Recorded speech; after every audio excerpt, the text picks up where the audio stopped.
you stand a little taller, just a tad? Like this? Yes, yes. The chin a tiny bit lower. Gaze a little more to the right. There! Now, hold the pose. Just a few more minutes. You have such an incredibly singular face. That's a compliment, my lord, out of my mouth. Your particularity gives you character. You're still here? We've nearly finished. Have you any more need of me, Master? You haven't forgotten that we're setting sail today, have you? Of course not. Your cousin is nowhere to be found. I've searched the palace from cellars to attics. Your uncle is beside himself. He was of a mind to paint the town last night. Don't worry, I shall track him down. Make care to your own preparations without wrinkling another frown. We'll meet you on the boat. It's about time your cousin took account of the responsibilities awaiting him. He should go and inform the ambassadors of Teleme and the Bridge Alliance of his departure. Have no fear, Master. I will go and see them in his name.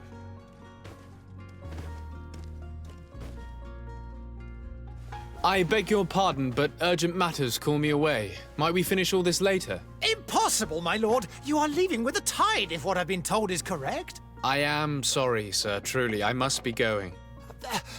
My lord, please, I beg you. Her Highness has personally requested I finish. Thank you, cousin, for getting me out of that.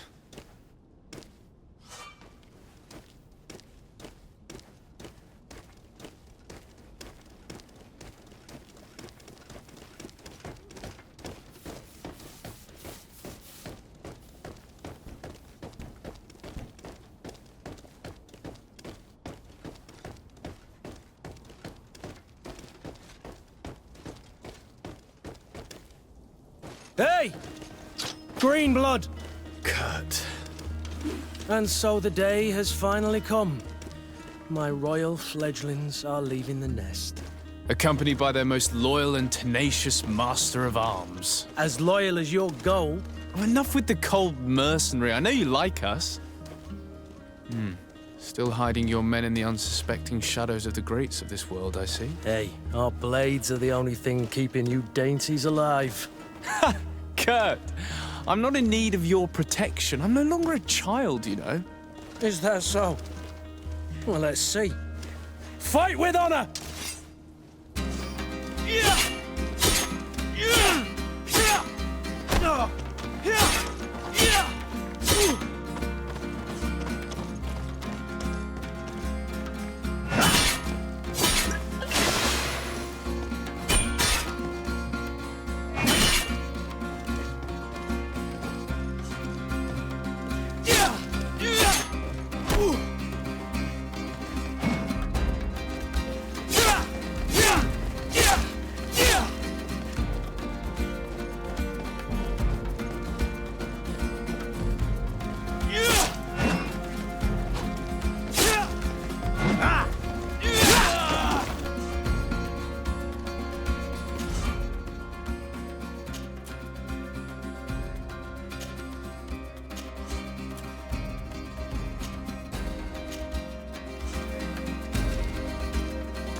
You defend yourself well, Greenblood.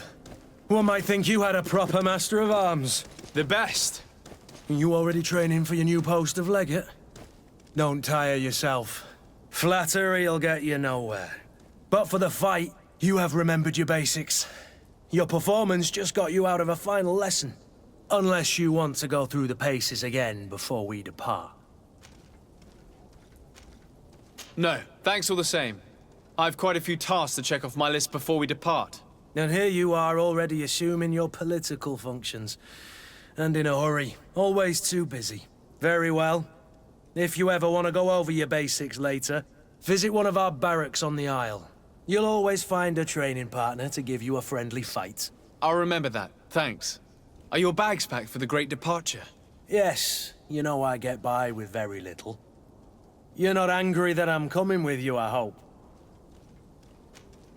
On the contrary, I'm thrilled that both you and Sardet are joining our party. A few friends at your side in unknown territory is a boon. Ah, so the old goat is coming too. And there I was thinking I would die of boredom on the trip. By the way, where is our future governor hiding? I was hoping to put his skills to the test as well. I have no idea. He had plans to celebrate his departure last night, and we haven't seen him since. You know Constantine. I should have gone with him, but my heart wasn't in the mood for celebration. The thought of bidding my mother farewell. It is never easy to say goodbye. But you should be going to see her now. She must be waiting for you. I'll meet you in front of the palace. Then we'll go and find Constantine together. Very well. I'll meet you as soon as I've said my goodbyes.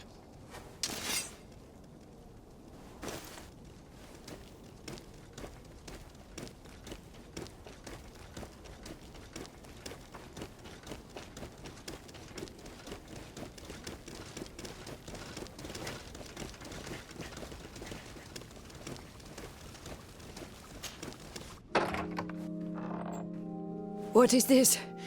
Have you not been taught to knock? I've asked 1,000 times. Oh, it's you, my dear child. Mother, I'm sorry. I'm having trouble getting used to your condition. Come now, let's speak of more pleasant things. I'm so very happy to hear your voice. You remind me so much of your father. I do miss him so. Today is the big day, isn't it? Ready to set sail for that island everyone's talking about. Yes, but the idea of leaving you behind, alone and ill... Dying, my child. Alas, there is nothing you can do by staying that would ease my suffering. One thing brings me cheer. They say the island is full of miracles, and we might find a cure. Even if I were to find it, I would never be able to return in time to... I know. But it brings me comfort to know my son has left on a mission to heal his people. Come now. It is time for you to take leave. Here, take this with you. What is it? A family heirloom. Something that... Take it and keep it with you. May it bring you good luck. All my blessings go with you, my child. Now, be off.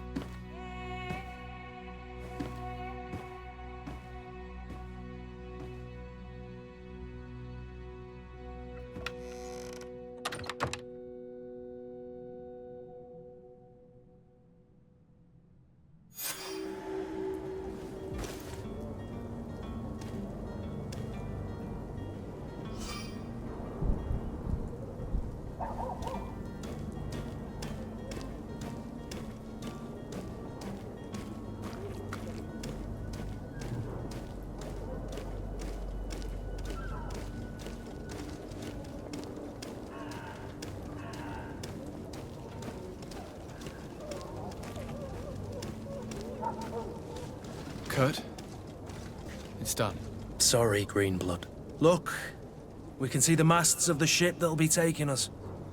This is one sacred adventure we're embarking on. I hope this island will keep its promises. In order to know that, we'll need to find Constantine first. You're right. Maybe he's already at the port. He was so eager to leave. This will be quite the chore to finish before our departure. The commander wants to recover some merchandise from our supplier, but the transporter doesn't want to deliver. I did all I could to persuade.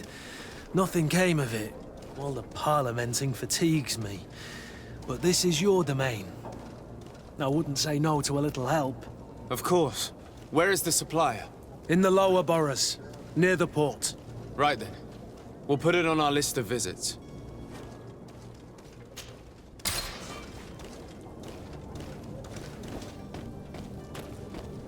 Where would you like to begin? I've been asked to pay visits to the ambassadors of Thélème and the Bridge Alliance before our departure. Their dwellings are not far from here. We could go there first. Very well. Do you think Constantine will be waiting for us next to the ship? I don't know, but it's certainly worthy of inspection.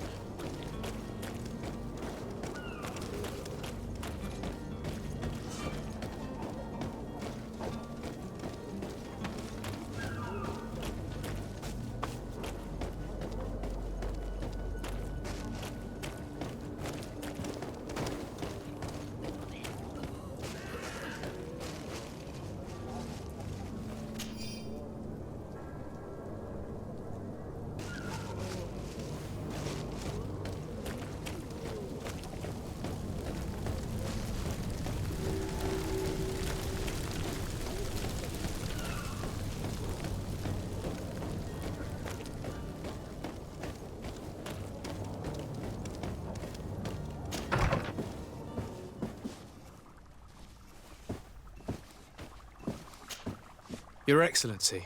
Lord de Sardet, I have been told that you were named legate.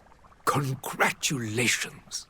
Those are great responsibilities for someone as young as yourself. But you will bring honor upon your family and the congregation. Of that I'm certain. I thank you, Excellency. I've come here to inform you of our departure for Heretic. My cousin Constantine is about to take up office as governor of New Serene, and I'm accompanying him. I had no idea you would be leaving so quickly. What a shame. I had thought... Well, then, that is a pity. Have a pleasant voyage. A brilliant future awaits you. They say that it is a marvelous island. Please convey to your cousin my congratulations and sincere wishes for success.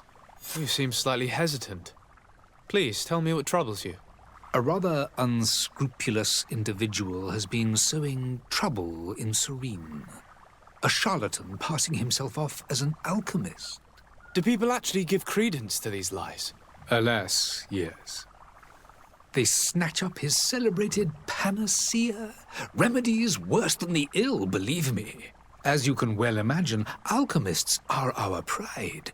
This vulgar trickster casts dirt upon their reputation and our own at the same time. In any city of the Bridge Alliance, we would have arrested him. But here, we respect your laws. I shall see what I can do, but make no promises. My departure is imminent. I thank you, Excellency. And I am pleased to see you have taken so well to your new functions of diplomacy. The man operates in the city center.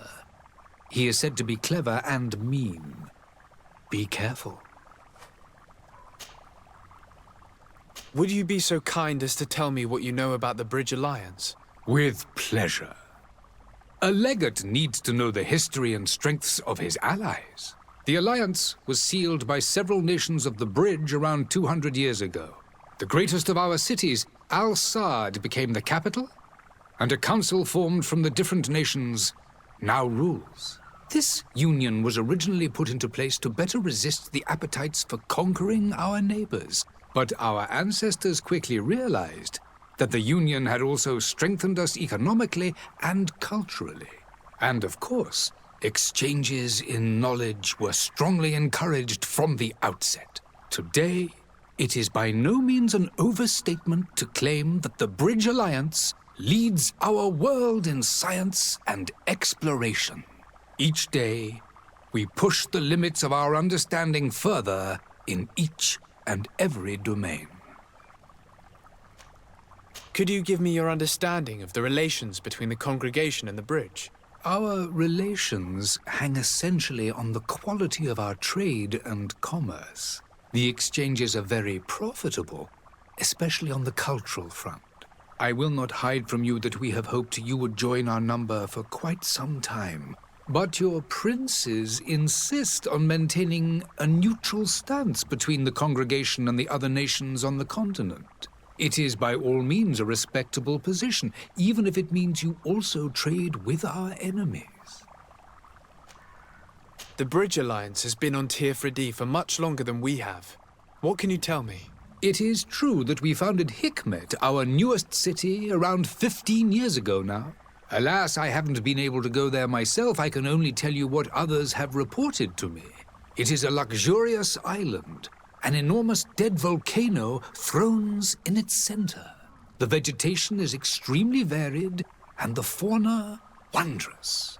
We discovered animals that we had never ever seen before. Some are bigger than houses. But they're not the only occupants of the island. A savage and crude people also live there, who speak an incomprehensible language. But you shall discover all of this for yourself soon enough. And what of your war with Thélème? It has been dragging on. In fact, it has been dragging on for years. It is madness. If those bigots hadn't gotten it in their heads to convert the entire continent, we wouldn't be in this situation. But that's the way of the world.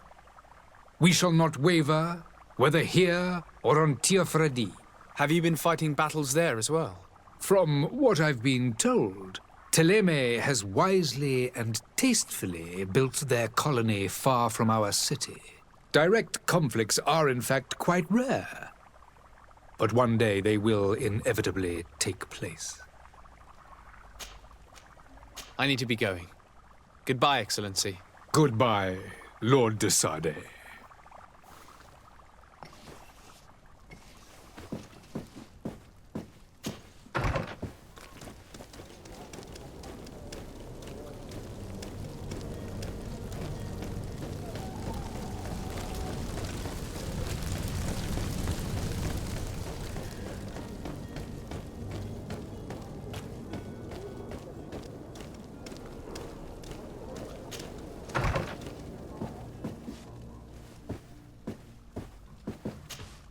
Good day, Excellency. Sir de Sardet, to what do I owe the pleasure? I have come to inform you that my cousin Constantine and I are departing for Tirfredi on the hour. Ah, yes. I did indeed hear talk that you had both received callings of greater stature. Allow me to congratulate you. Were you not named legate of the congregation? You are correct, Excellency. I thank you. It is a station of great honor that I am sure you will fill with brio and panache. The Mother Cardinal Cornelia will be enchanted to work with you, and your cousin in the future. I only regret that your departure is so sudden. Really? To be entirely honest with you, I was hoping to solicit your help in a rather delicate matter. Tell me more about it. And perhaps I can take care of your problem before my departure. Very well. A small group of dangerous heretics has found refuge in Serene. We know that your uncle tolerates the presence of all pagans within the city walls. But these particular non-believers threaten the fragile harmony of this place. We would consider it a tremendous favor if you would arrest them and deliver them to our guard. Heresy is not a crime in Serene. You do know that. But I'm sure my uncle would hear your arguments. Why call on my intervention? The prince would indeed give us his blessing, but it would take time. Far too much time. For according to our sources, these fugitives have already made contact with a smuggler to take them who knows where. I see. You're hoping that I'll be able to do something before they make it to an enemy city.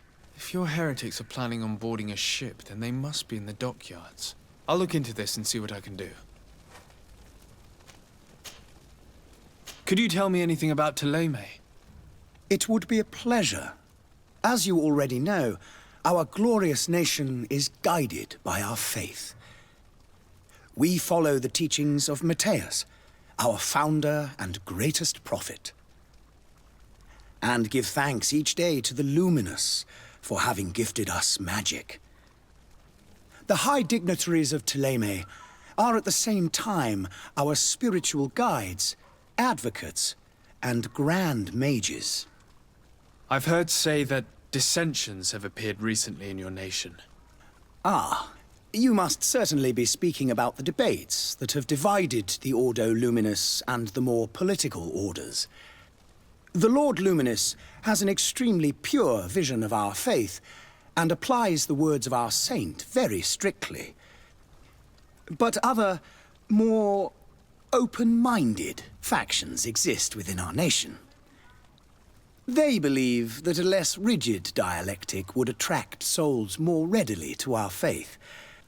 But their differences are purely theoretical and do not threaten the cohesion of our nation, I assure you. What's your point of view on the relations between our two nations? As ambassador of Thélème, I can only rejoice at the mention of our commercial treaties.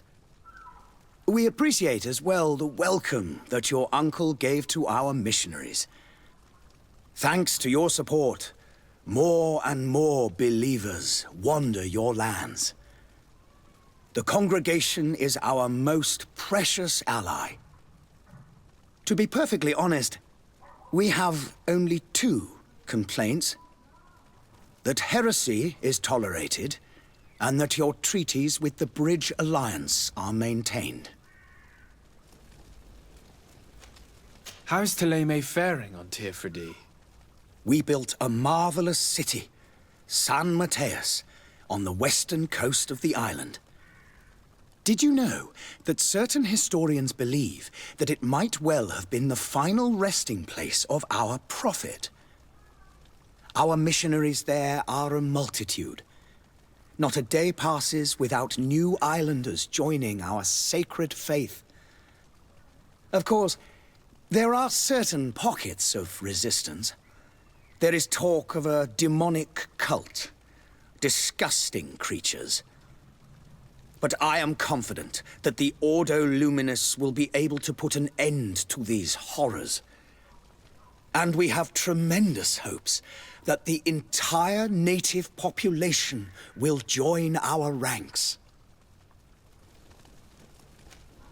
How goes the conflict with the Bridge Alliance? Your territory is, alas, the only one that has been spared from the ravages of war on the continent. We fight on every front. Without great success, one must say. But what other choice do we have? These so-called savants not only refuse the light, but are determined in their fight against it. And on Teofredi? To my knowledge, no one has yet seen any serious fighting. The Bridge have succeeded in provoking the natives there, and have their hands full keeping them at bay. Which leaves us greater latitude to settle peacefully and pursue our mission of conversion. I must be going. Farewell, Excellency. May the light guide you, de Sardet.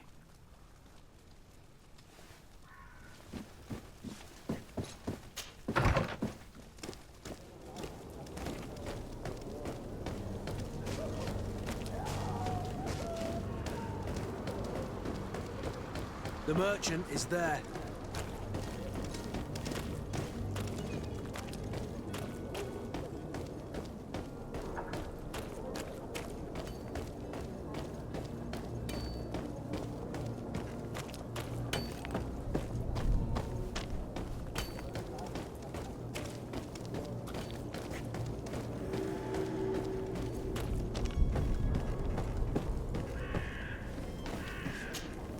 But I still don't see Constantine at your side. I hope he hasn't been the victim of any foul play. Don't worry. We'll find him in time for departure. I certainly hope so. Would you be in need of my help in any way? What will be your official title on Teofredi? Or are you just here to keep an eye on us? Come now, don't be ridiculous. I'm coming in the capacity of official advisor, nothing more. But His Highness has also asked me to report to him on certain strategic observations.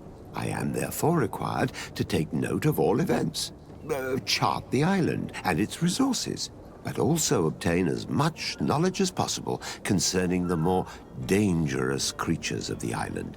Your help will be extremely valuable to me. I've no longer the legs of an adventurer. It's always a privilege to help, Master. I need to be leaving. I have quite a few things to do before we raise anchor.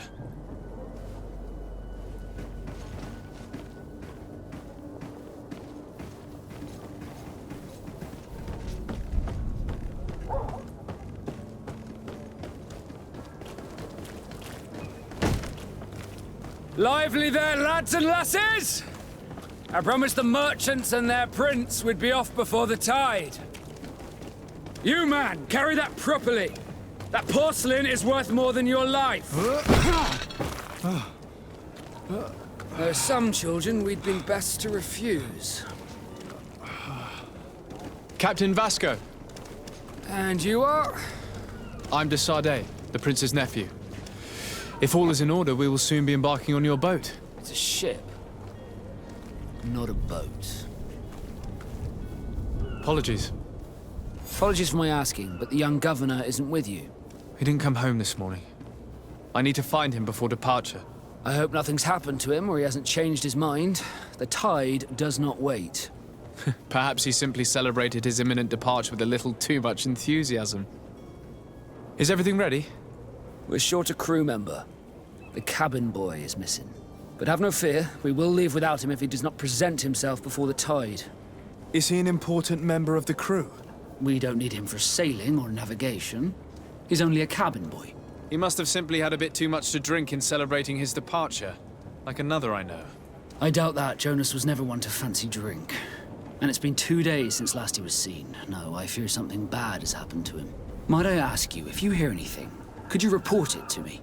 I would like to set sail with a clear mind. You haven't heard anything about my cousin by chance, have you? To be honest, we were hoping to find him here. Did you say he was intending on celebrating his departure? My men spoke of a rather animated party that went down at the Coin Tavern, but I haven't heard anything else. That isn't the safest place in the city. I hope nothing has happened to him. Let's go and find him. Thank you, Captain. Happy to be of some help. Have you seen anyone wandering about? Suspicious looking. Maybe clandestine passengers. Take a look around. There are far too many comings and goings to spot possible stowaways. As long as they don't try and get on my ship, I pay no attention to them. That said, we did catch ourselves a smuggler just a while ago. A smuggler? Maybe he could be of some use. Where could I find him? In the port jails, not far from the warehouses. May I ask you, why the sudden interest in smugglers and the odd stowaway? A couple of heretics are planning on leaving Serene. The ambassador of Thélème has entrusted me with the job of capturing them.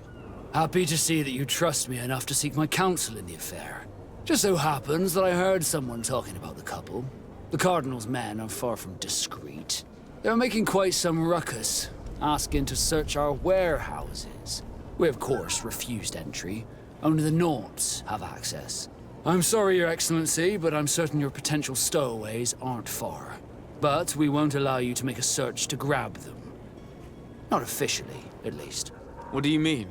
That discretion and malice are often more useful than titles and words.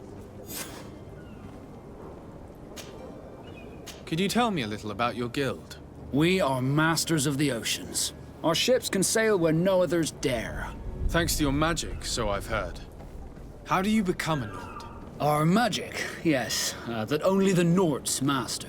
As for your question, any child born on one of our ships is sea-born. He is a Nord from birth. Others are sea-gifted, joining the Nords for different reasons, often from a young age. It's how the guild is made and maintains its numbers.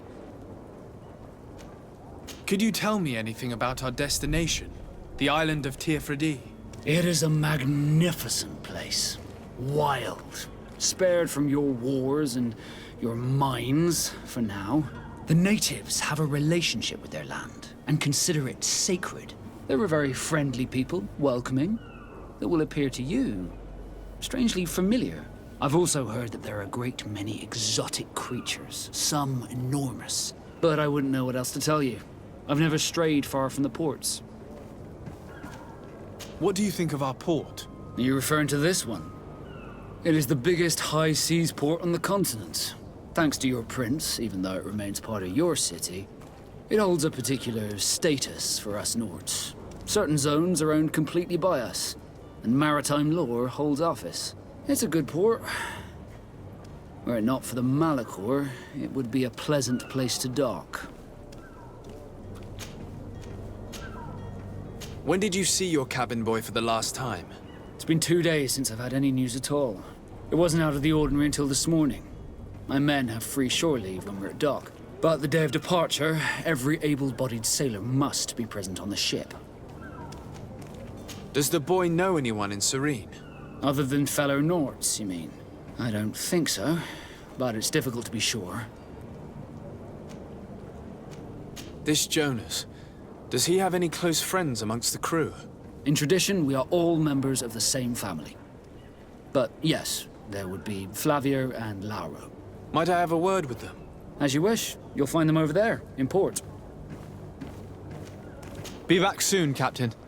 We need to have a word with that people smuggler the sailor mentioned. He's a captain, Kurt, like yourself. And in order to interrogate the smuggler, we'll need to find a way into his jail.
Good day, tavern keeper.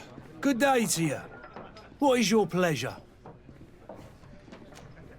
I'm looking for my cousin. His name is Constantine. I believe he was intent on celebrating his departure last night. There was indeed a party here last night, but it ended badly. Whatever do you mean? A brawl broke out. My tavern was shattered, and no one's paid for the damages. I'm sorry. Amongst the rebel rousers, did there happen to be a young man? 20 years of age, hair down to his neck, light brown, blue eyes, quite the talker. I don't believe it. Of course he was there. He's the man that started the fight. I hope you've come to reimburse me. Don't count on me to help you if that's not the case. What kind of damage are we talking about exactly? A good half of my furniture was broken into firewood. I piled up the lot over there. Let me take a look. Perhaps it can be repaired. If you can fix it, I'd be obliged. If not, you'll need to pay.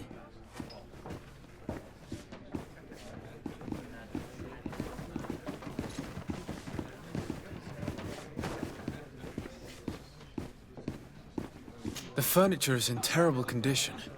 The fight must have been extremely violent. It looks as if it's fixable. I've seen worse. We'll need to build some metal dowels, but once done, we can make them like new.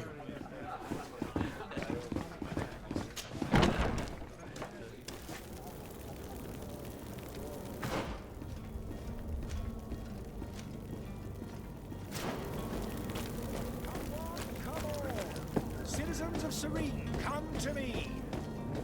You'll find all you need in our selection. What? Welcome. It's such a pleasure to see you again. Have you seen anything to your liking? What might I help you with?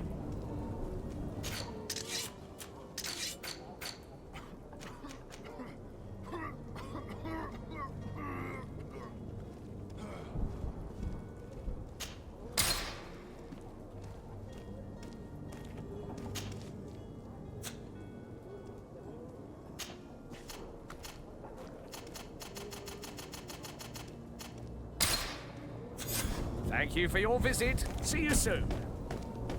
Come closer now, good people. Don't be afraid. Come, celebrate.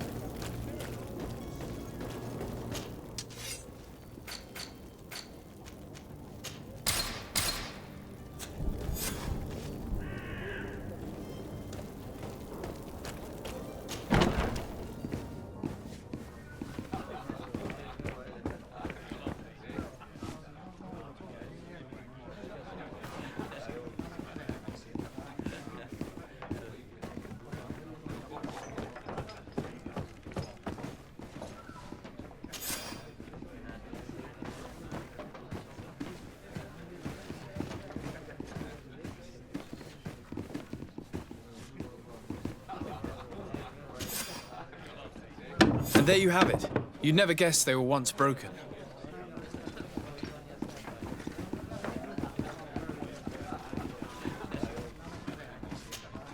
Well then, were you able to repair it all? Yes, just like new. Or nearly. That does indeed look like fine work. You know what you're doing. I would hope. Can you tell me where I can find my cousin now? Your cousin is either a very bad joker or a right good fool. He went and insulted a band of ruffians from the lower boroughs. Dangerous fellows. They've a storehouse they operate out of a few streets from here. What kind of business do they run? Several, actually, and they're all illegal and profitable. But you didn't hear that from me. In any case, if you were set on recovering your cousin, I would hurry if I were you. They're not the tender sorts. Thank you for the information. Off with ya. Get him out of whatever mess he's got himself into. Seemed like a courageous fellow. Who could down his pint? Anything else? How is business going these days? It's picking up.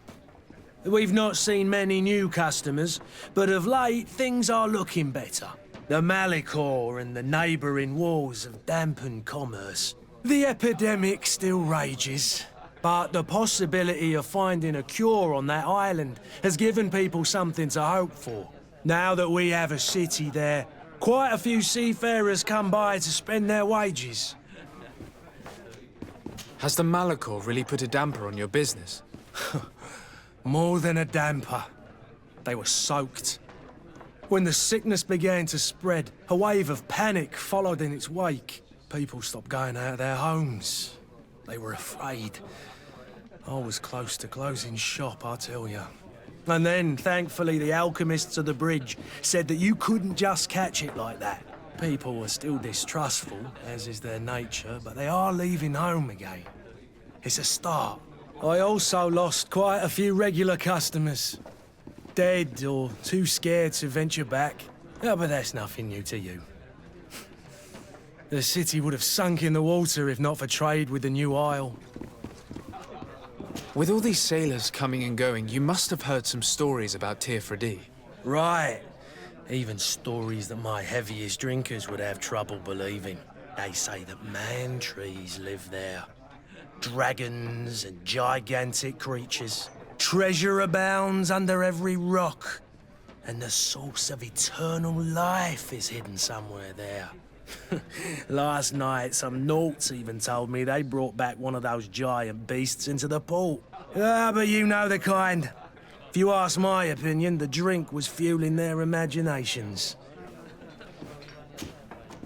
I need to be off. Farewell. Goodbye.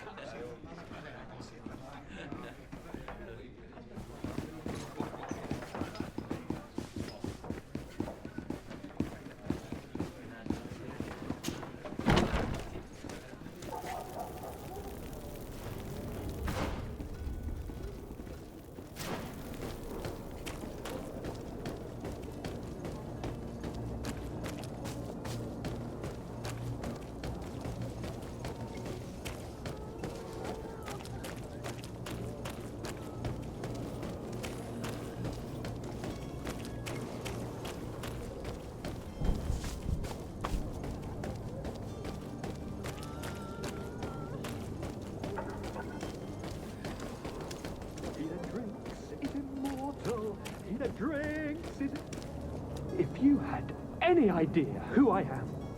Open up, imbeciles! I have a ship to catch! That vulture of a tavern master was right. It is Constantine's voice. It's coming from the floor above. It sounds as if he's locked up. And I have a feeling they're expecting company. Be careful. The slightest itchy word to these brutes will have them drawing blades to scratch it. Negotiation may be the solution. As you say, this breed of brutes won't spit on ransom money. What a waste. I'd rather sneak around them than give half a coin to these seedy fellows.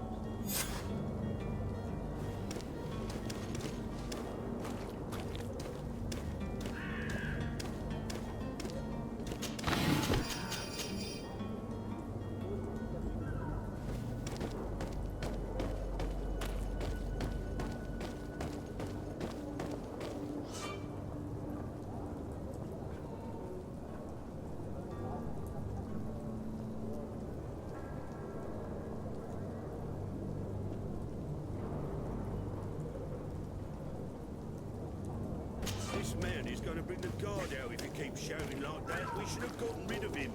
Don't be an idiot. It's obvious that he's a noble, a rich man. He needed to be taught a lesson, but it's better we grab some coin. With all those posters we posted, someone with deep... Oi! Where do you think you're going? You're in our territory. I'm looking for my cousin, and it would seem that he is in this building. That very well could be. We have had a guest since yesterday. A regular ladies' man in golden stitches. That would fit the bill. I have no idea how he earned such a kind invitation, but... Being born into silk sheets doesn't give him the right to insult his fellow man, or to show disrespect. We know this sort only too well.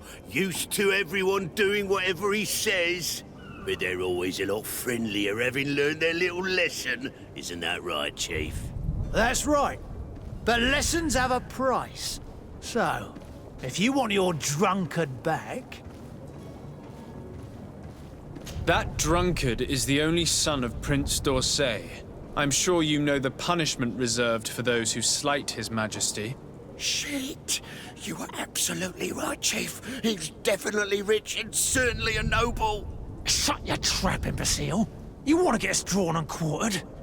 Listen, we didn't know who we were dealing with. We never would have given offence to the prince. That's what I had assumed. Here, take the key to his cell and give our respects to His Highness.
Well, this has been monumentous, gentlemen, but I have more important things to attend to.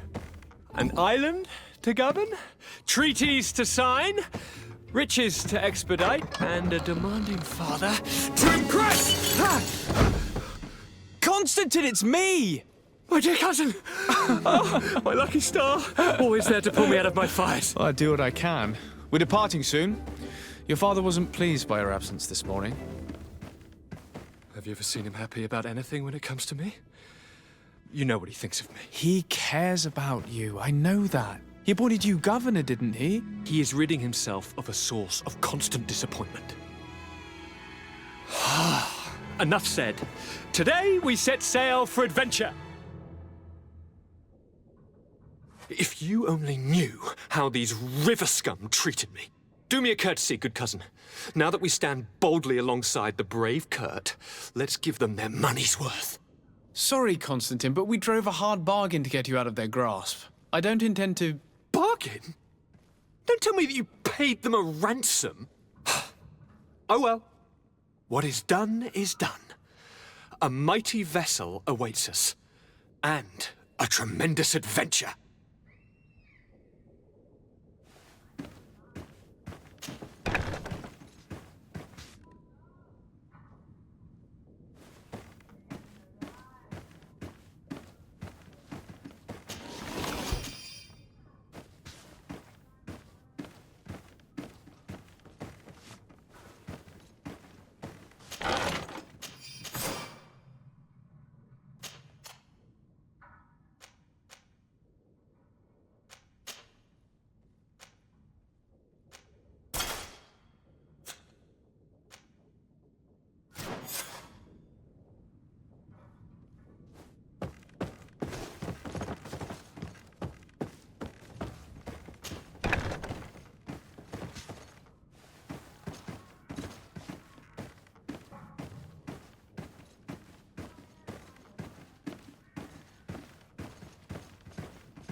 Sir?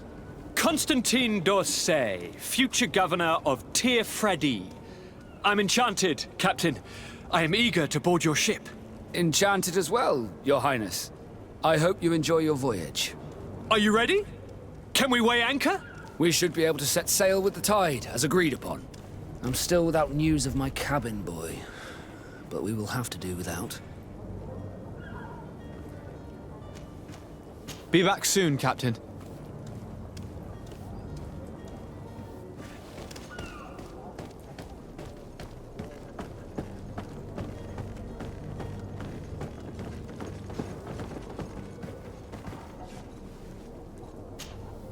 Your Highness, I'm happy to see you. Your absence this morning worried both your father and me. Come now, Sir de Corsilion. My father may have been angry, outraged, or disappointed, but he's never worried about me. I am sad to have caused you any worry, though. Would you believe that I was rotting away in a sinister jail, guarded by thugs ready to kill me? Though still seeing double from last night's drink, I was preparing an ingenious escape plan when... ta-da! My dear cousin jumped up out of nowhere and saved me. I'm quite the fairy tale damsel in distress. You might have refrained from the company of bandits the night before such an important departure. Take away the risk and halve the pleasure, de Corsilion. It is the salt of life. I fear that some of my teachings have been misunderstood. But you wanted to ask me something, Sardet? I need to be leaving. I have quite a few things to do before we raise anchor.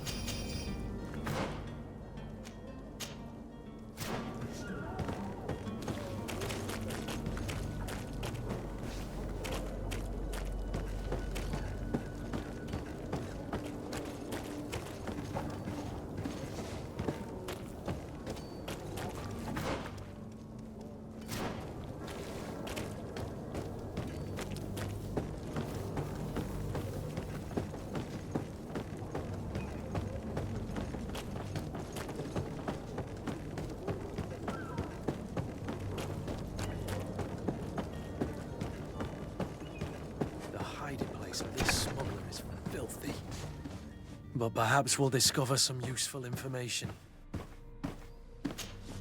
Good day. Someone told me that you're a friend of Jonas's, the young cabin boy who's gone missing. That's right, yeah. Are you looking for him? Yes. Your captain asked me to go and find him. Happy to hear he's taken the disappearance seriously. What can I do for you? What do you think about Captain Vasco? He's a damn good navigator, and an excellent leader of men. He knows his craft well, in spite of being so young. How old is he? He's not seen his 25th year yet. If he keeps it up, he'll be an admiral one day. When did you last see him? 2 days ago, in the evening. We went to have a drink in the tavern. Jonas, Lauro, and myself. Did anything seem out of the ordinary? Was he troubled? Maybe a tad troubled. Like he was somewhere else. Why would that be? Give me your best guess. Boy, I haven't the faintest idea. What does Jonas do in his free time, when you're on land? He just hangs around here or there. You know the cabin boys don't have half a sailor's wages. And when evening comes, we usually go down the tavern with good old Lauro. Did he ever have one too many? Never. He sips his pint like it was bad medicine. One drink lasts him the whole night. Does he know anyone in Serene? No one, far as I know. Do you think he could have made himself any enemies? I wouldn't think that for a moment. Jonas has a good heart and he steers clear of trouble and troublemakers. I don't know where to start with this. Do you have any idea? No. Lauro won't stop telling anyone who will lend him an ear that the boy was carried off by thugs. And you don't believe him? I like Lauro, don't get me wrong, he's like a brother. But to be honest, he drinks a little more than he should. The itch for a drink gets us all, but to him more than others, and when you drink too much, the imagination wanders. Here, yesterday, it was me who tied one over, and I thought I heard Jonas's voice by the canal. I called back to him, as you guessed, but then nothing. Drink. It blurs the senses. I need to be going. Farewell.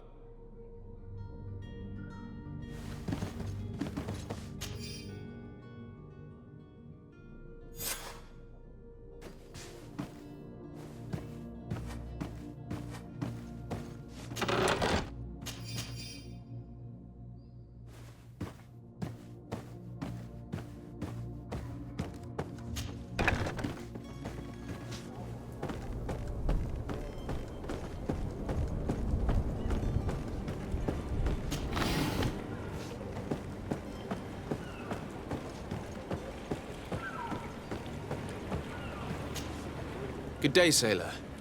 I've been told that you know the missing cabin boy well. Is that right? You talking about Jonas? You bet your stars I know him. But like I've been crying to the 9 deaf winds, he didn't go missing, he was taken. Were you a witness to the event? Yes, I was. Even though I'd had a few tumblers in the belly, I hadn't yet lost my head. The other day, in the tavern, I saw him talking to a well-dressed man, surrounded by some other sly ruffians. And then when we left, him and I, Flavia left a little earlier, you understand. Well, those brutes were there, waiting for him. They just up and took him like that. Grabbed his arms and poof. Gone. Vanished. Why didn't you intervene? I tried to, believe me. But my legs betrayed me. Wavering they were. And I fell into the gutter. Did you report this to the captain? Unfortunately not. I know all too well what weight my words carry. Even Flavia treated me like a drunken fool. And the captain? No, not telling him that. I still have some pride left, you get me? Did Jonas seem troubled to you, the night he disappeared? Maybe. For sure he wasn't his usual self. Do you know what was on his mind? No. No idea. Why would anyone want to snatch a mere cabin boy? How would I know? Jonas is a gentle boy who keeps his head down. You think my story is nothing but mist too, don't you? It's just that I can't imagine a gang of thugs hoping to get a ransom for a cabin boy. Did anyone else see the kidnapping? There was still a small crowd in the tavern. But outside, I seem to recall that regular being there. We play cards with him from time to time. Kind of fellow who plays from morning to night time to be that skilled. But now and again he comes out. When nature calls, you know. I kind of remember his face being there. What do you think about Captain Vasco? He's a just man who knows his Nauts. He's well appreciated by the crew. It's a pity that he hasn't much heart for laughs now and again. Always seems unhappy, our captain. Thank you, Lara. I need to be going. Strange story, this is. Something isn't right here, I can feel it. We need to lift the veil on this.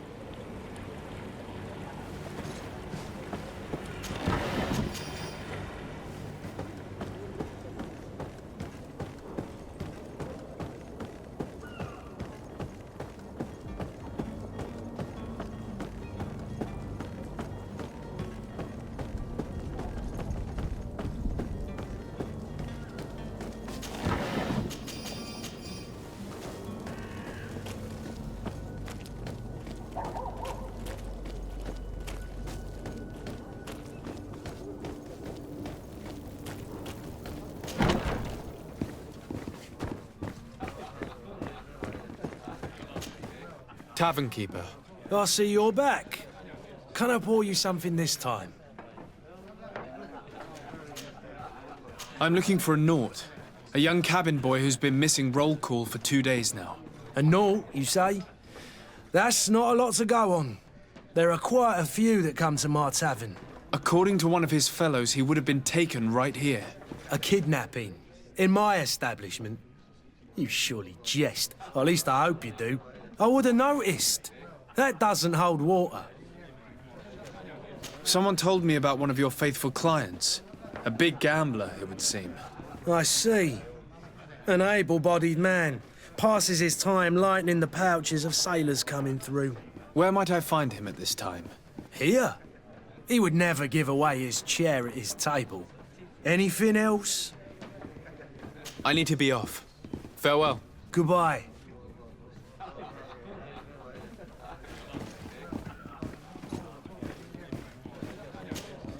Who are you? I don't recognize you. Am I in your debt? No. Have no fear about that. It's for a different reason that I am here. I'm looking for a Naut that disappeared 2 days ago, after visiting this establishment. A young cabin boy. 2 members of his crew accompanied him. Yes, that does ring a bell. I've played with the 3 of them. What can you tell me about the boy? How was he that night? He seemed rather nervous, as if he was worried about something. Didn't feel like playing, that I remember. And he must have been right to be nervous, if he's disappeared. Tell me what happened that evening. A rich merchant came in, with a band of strong arms. The kind of men you can round up for a few coins, if you catch my drift. They exchanged words with the cabin boy. The kid was defensive, not sitting pretty. And then they finally left. And after that? It just so happens that I did go out for a breather. I needed some fresh air. And I think I might well have seen those same men grab him. But that was none of my business. I wouldn't have thought that they were kidnapping him if that's what it was. They weren't particularly rough with him. Tell me what happened that evening. A rich merchant came in with a band of strong arms. The kind of men you can round up for a few coins, if you catch my drift. They exchanged words with the cabin boy. The kid was defensive, not sitting pretty. And then they finally left. And after that? It just so happens that I did go out for a breather. I needed some fresh air. And I think I might well have seen those same men grab him. But that was none of my business. I wouldn't have thought that they were kidnapping him if that's what it was. They weren't particularly rough with him. Who was the rich merchant, do you think? A jilted lover? A moneylender? No, sir. You are in luck. It so happens that I know the man. It was Sir Fontaine, that merchant. Where can I find him? He has a house in the wealthy boroughs, just off the canal. A stone's throw from the Theleme embassy. Thank you. You've been immensely helpful. This man is completely owned by his love for the game. Do you think we can trust him? What would he gain from lying? I have no idea. But what would any wealthy merchant gain from holding a penniless child?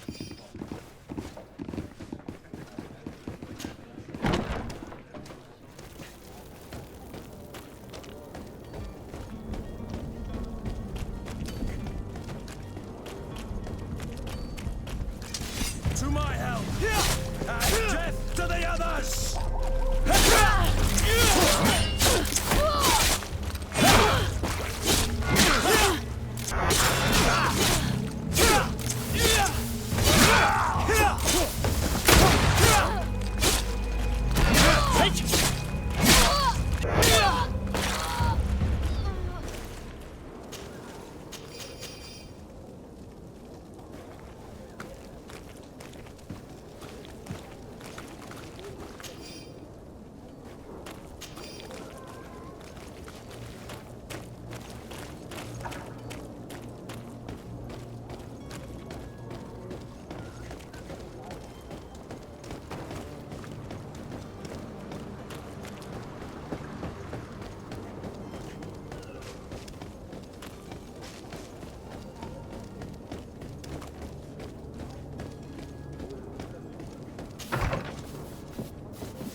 Might I help you, sir? I would like to have a word with Sir Fontaine. He is absent, but the lady of the house could certainly receive you. Enter, please.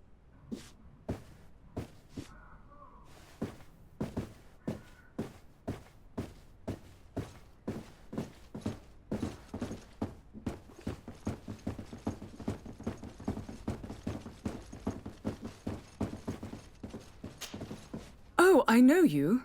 I've seen you at court. You are Lord de Sardet.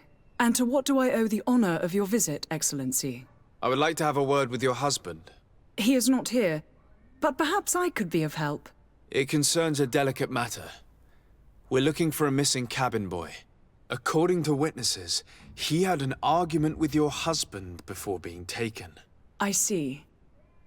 I am afraid that you have been misled. You seem to have come to the wrong conclusion. The cabin boy you speak of was not taken. He has simply returned home. Excuse me, but I'm not sure I understand. Don't you see, Your Excellency? We got our son back. I am very surprised. Several witnesses confirmed that your son had a fight with your husband, and that his men escorted him from the tavern using force. If he had joined your husband willingly... Witnesses? In a tavern? And you choose to believe these drunkards over a respectable family? These witnesses are all in agreement, and it's their testimonies that have led me to your doorstep. My son was probably shocked to have found us. My husband and the other men might have simply had to carry him. A gesture that your drunkards must have misunderstood. What was your son doing on a Nauts ship? Why would they have taken him? It is what they do. Through pacts and contracts, they steal away young children from their mothers. What are you talking about? I would have thought that a legate would know these things. But it is true that you are young and inexperienced. It seems that you have been protected from the turpitudes of our own nation and their terrible allies. This horrible, constant ransoming that they put us through. But I will not say another word. You will have no trouble verifying the details now that you know what to look for. Where might I find your son now? I cannot say, Excellency. You must understand why. Until the Nauts have set sail, we live in fear they will take him back from us. This pact? It sounds like some fear-inducing story. The Nauts wouldn't be the first to recruit through dubious means.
Sir?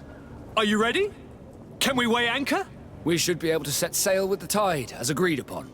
I'm still without news of my cabin boy, but we will have to do without. I spoke with a woman who told me she was the mother of the cabin boy. She claims that her son was taken from her. Taken? Her son is sea-gifted.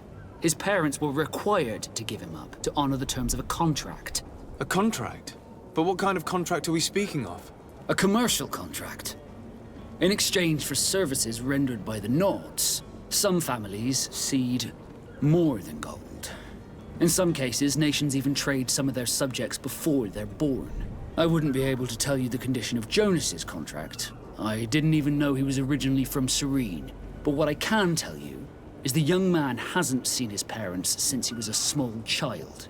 And ever since, he's been a Naut. Our ships are his home. We are his only family. Be back soon, Captain. You see anyone else who might be able to help us? Anyone who's not a Naut? Oh, how I would like my father to be implicated in this sordid business. Our old teacher must surely know what's going on here. Let's go talk to him.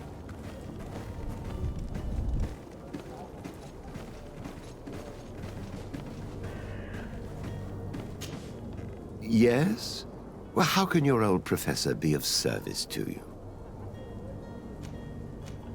I've had a word with Lady Fontaine. You must know her. That rich family that lives near the docks. She told me a strange story about her son who was a cabin boy on our ship. She said that he was taken when he was a child due to some contract with the Nauts. Who was a cabin boy? Do you mean he's no longer one? They took him back to bring him home. Well, that is very unpleasant news to Sardet. We need to do all we can to bring the boy back to his ship. Since time immemorial, there has always been a certain price to pay for the services of the Nauts. Children born on their ships belong to them. It's the rule of the sea. But certain contracts are so important that they also require children to be offered in exchange. From time to time, the congregation has passed such accord, and certain noble families had to give their children up. Are you telling me that the Fontaines lost their son because of some agreement signed between my uncle and the Nauts? No. That pact ended a long time ago. This cabin boy couldn't have been a part of that contract. But Sir Fontaine has made a fortune trading with the Alliance, via ships. Do you mean he would have offered up his own son in exchange for wealth? Well, he probably did it before the birth of the child, and regretted it afterwards. But that is of little importance. What counts most is that you bring the boy back to the Nauts as quickly as possible. Breaking a contract with the seafarers has always cost us dearly. Our nation could feel it in its coffers. I will do my best. A father selling his own son for a few boat rides. For ugly, that is ugly. Lady Fontaine didn't seem to have any knowledge of that detail. That could be of use to us.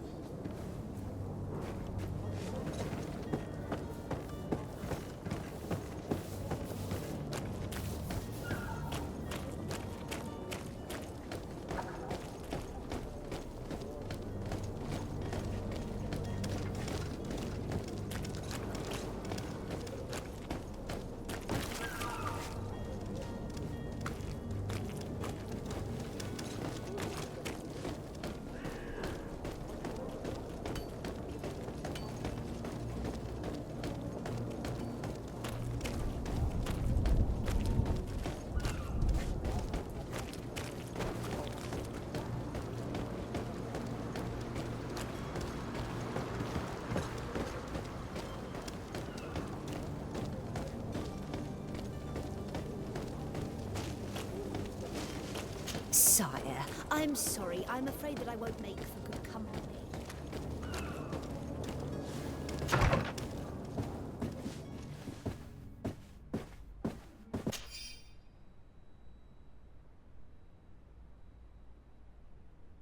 This document mentions another property.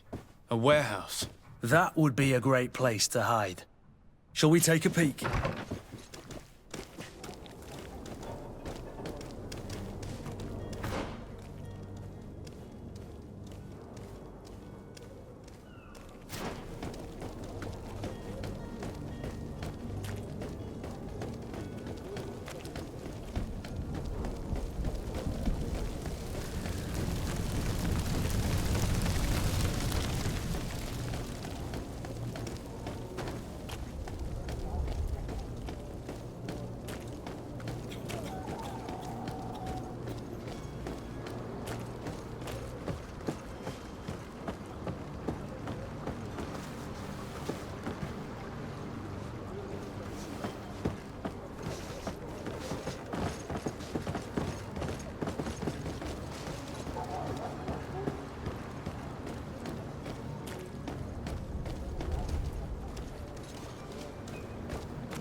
Here we are. Be careful. Fontaine won't be alone. He'll have his henchmen with him. A handful of underlings don't scare us away. Right, cousin? Let's just try to remain discreet.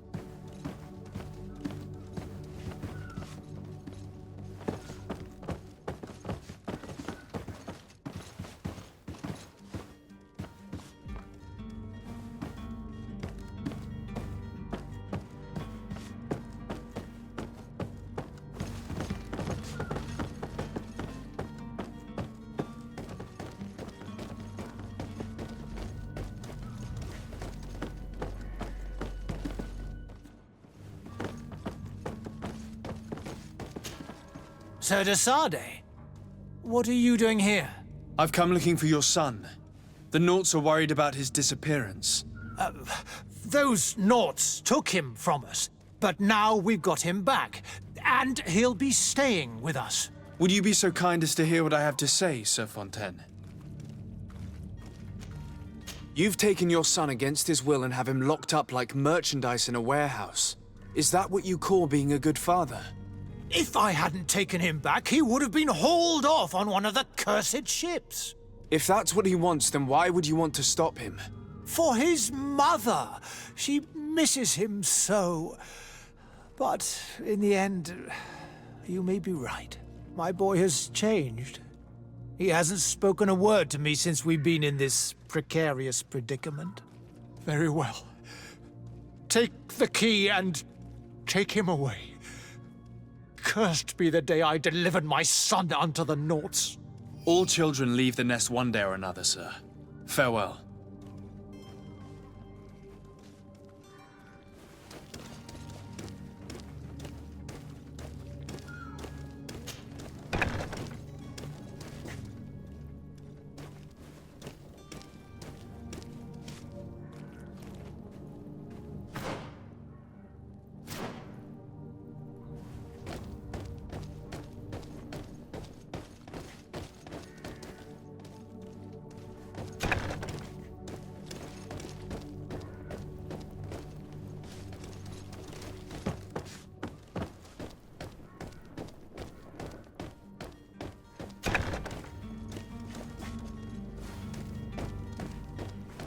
So it's here that our man keeps his son.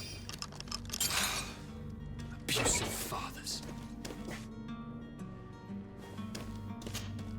Who are you? My name is the Sardet. I am legate of the congregation. Your captain has sent me to find you.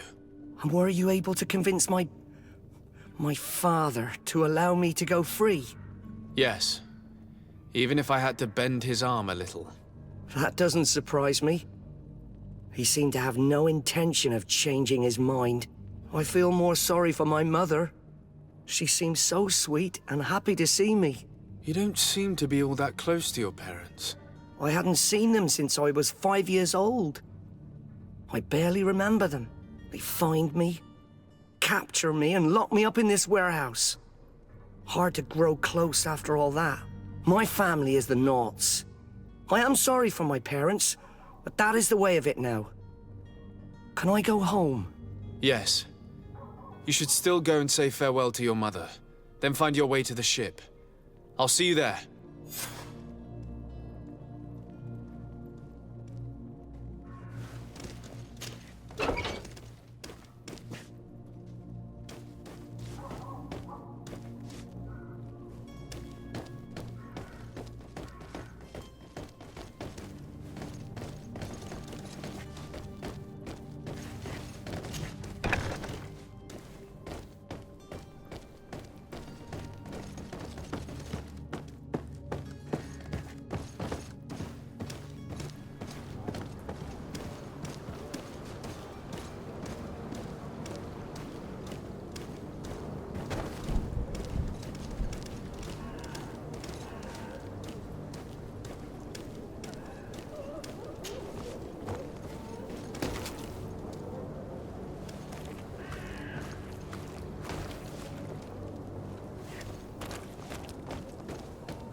I wish you a good day, Your Excellency.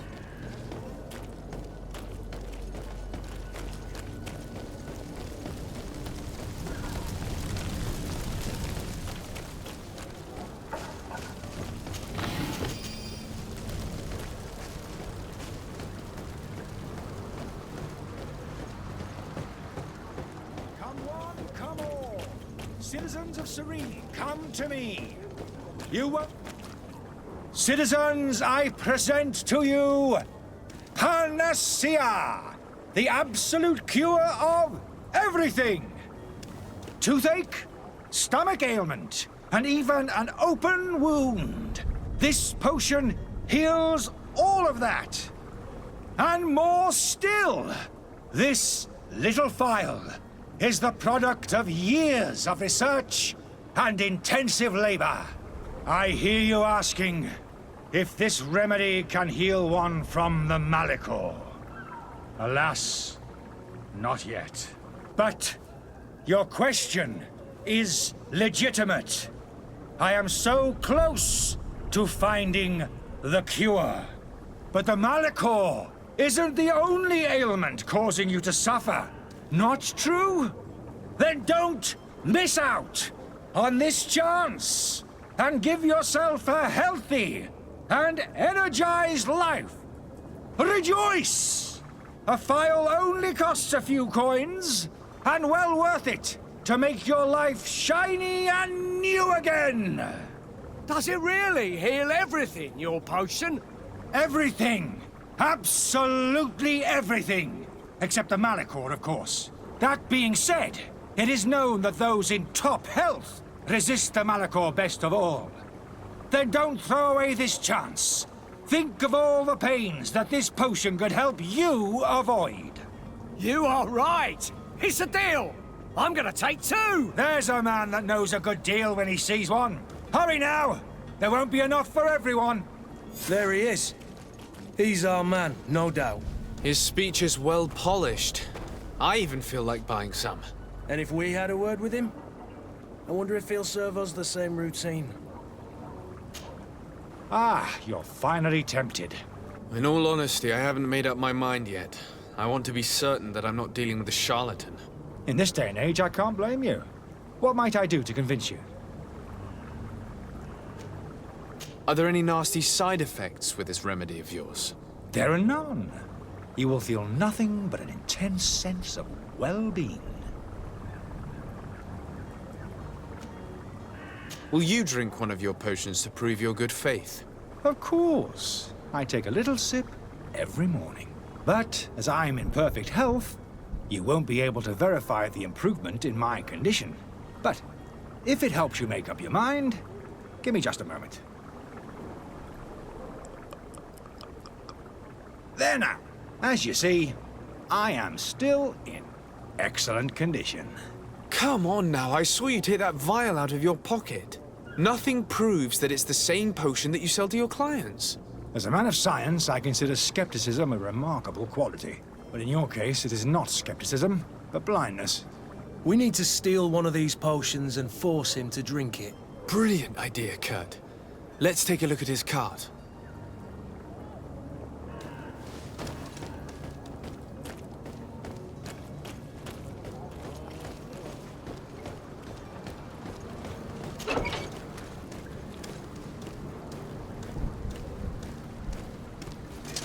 To my help! And to the others!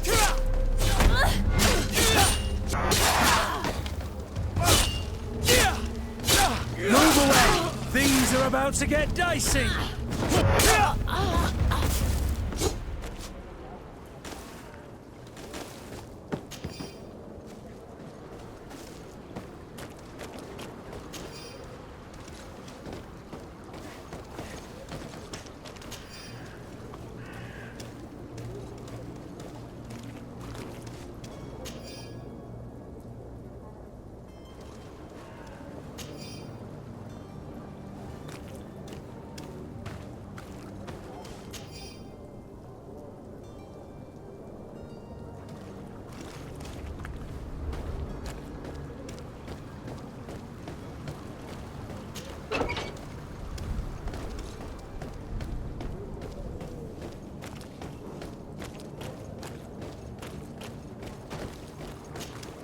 Have you finally made up your mind? I happen to have a vial of your medicine. Would you be willing to drink it in front of us?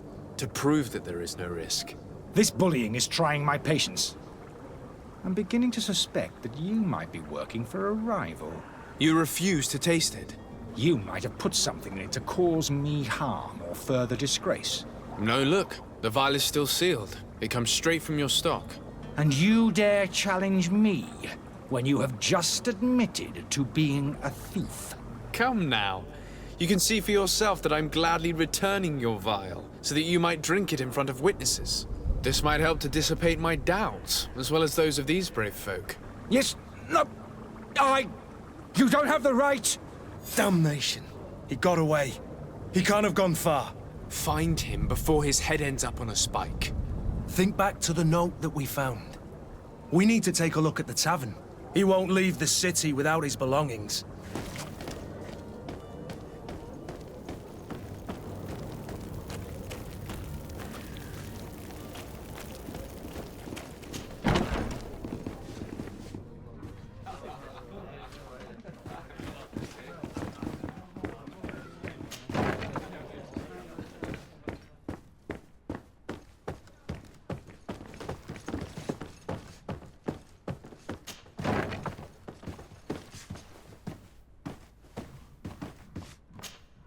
You again?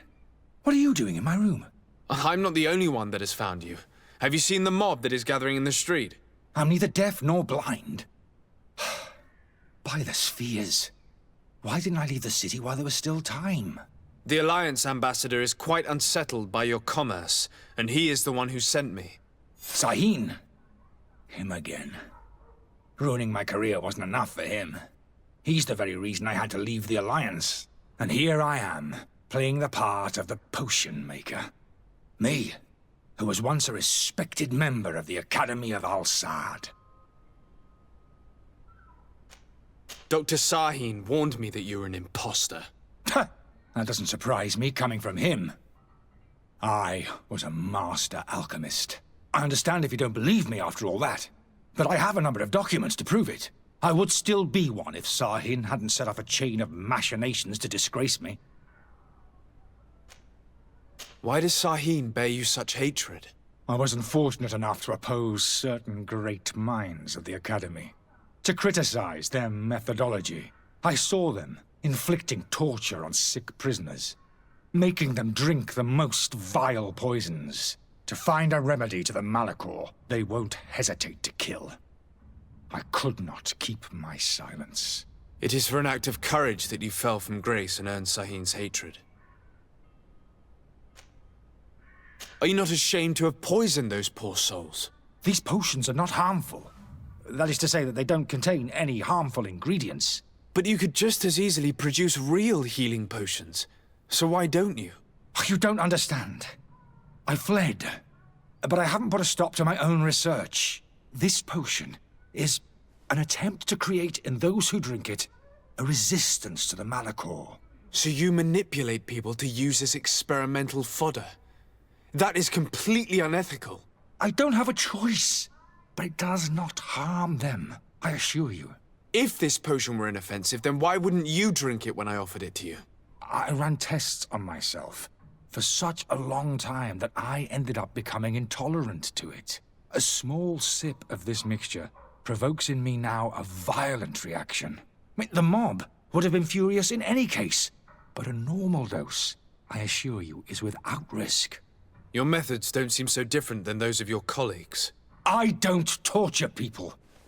And this potion only has side effects in high doses. Perhaps, but you're hurting innocents. I cannot let your commerce continue. So, what are you going to do with me, sir? I'm sorry, but I don't trust you. I'm going to deliver you to Dr. Sahin. Sir, I beg you to spare me. I've heard enough. You're under arrest. How unjust.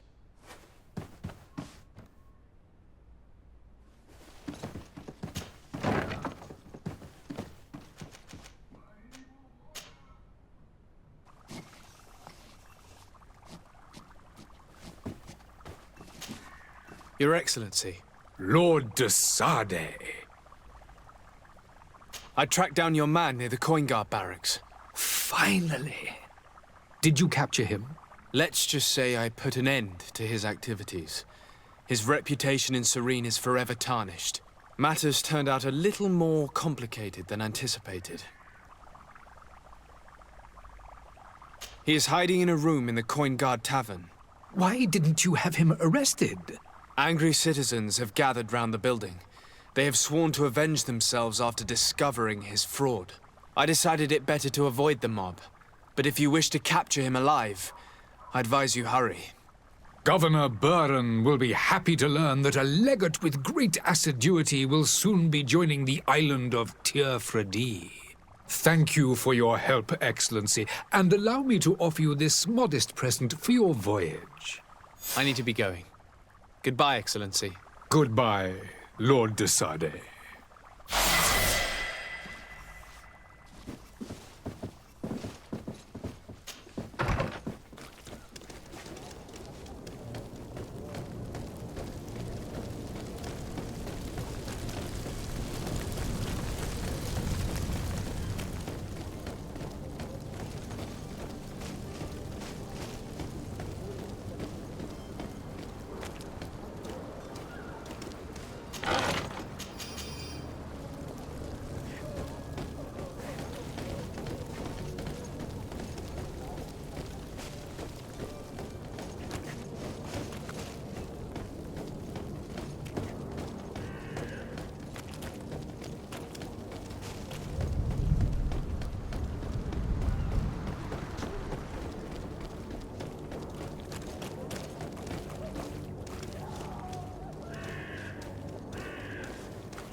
Good day, good sir.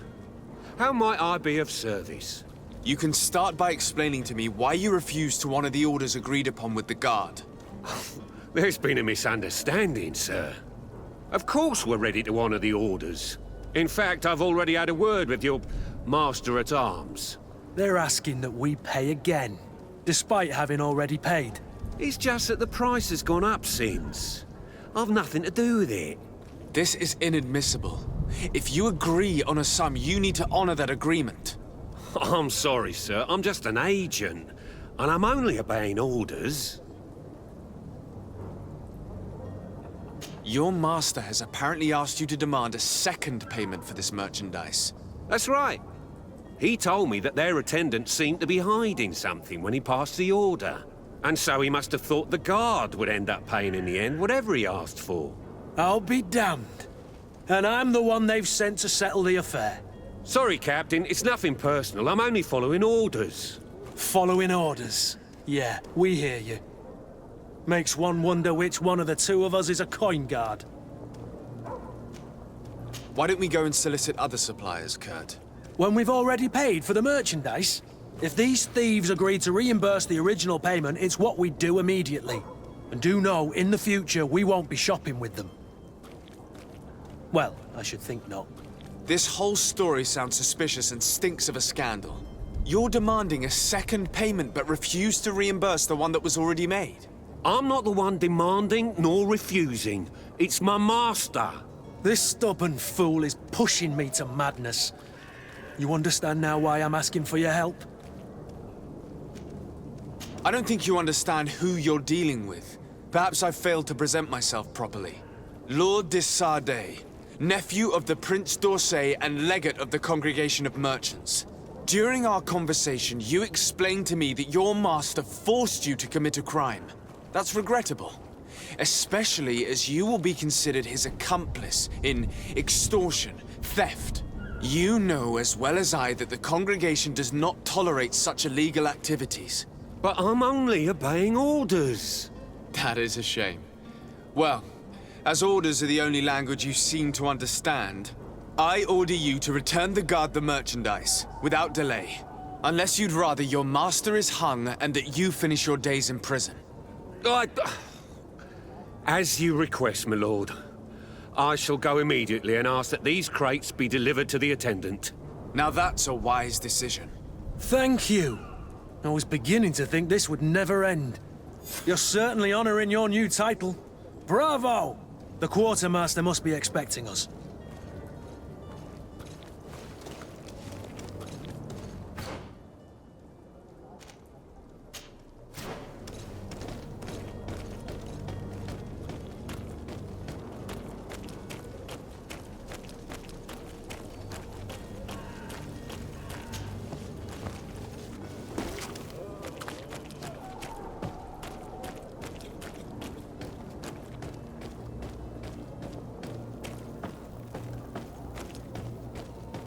You'll find all you need in our selection, whatever you need to be the total serene.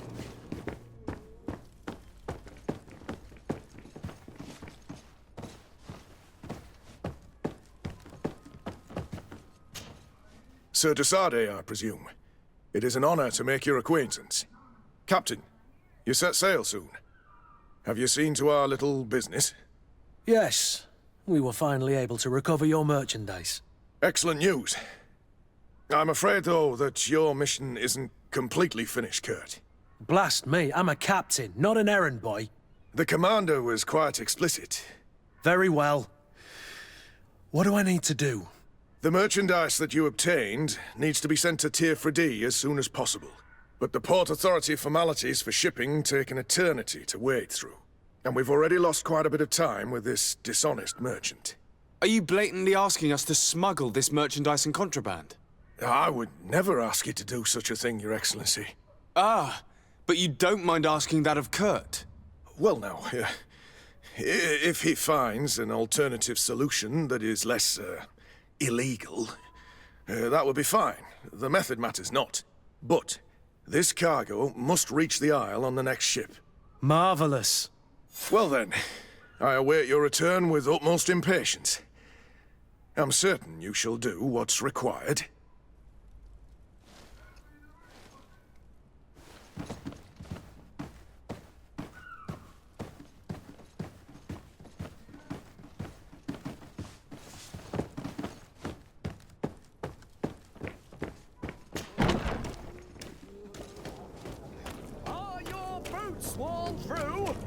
Is your hat out of style?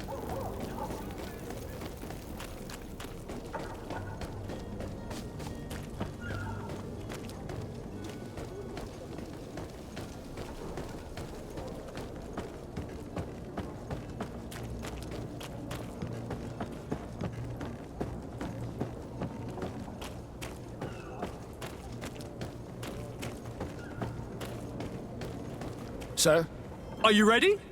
Can we weigh anchor? We should be able to set sail with the tide, as agreed upon. My cabin boy, Jonas, is back on ship. I have you to thank, I imagine. You do. It's a rather sad affair, and though solved, leaves a broken family behind. All we can do is plot a course. No one tells the wind what to do. I do thank you. I didn't think you'd go to so much trouble for a cabin boy. Your actions bring you honor. I have a favor to ask before we leave. I'm all ears. We would like to load some merchandise into your ship's hold. Impossible. You're too late for that. All merchandise must be registered at the Port Authority, and the formalities are long. So, unless you're asking me to turn smuggler and hide contraband on my vessel... I wouldn't go that far. We're only talking about a few crates after all.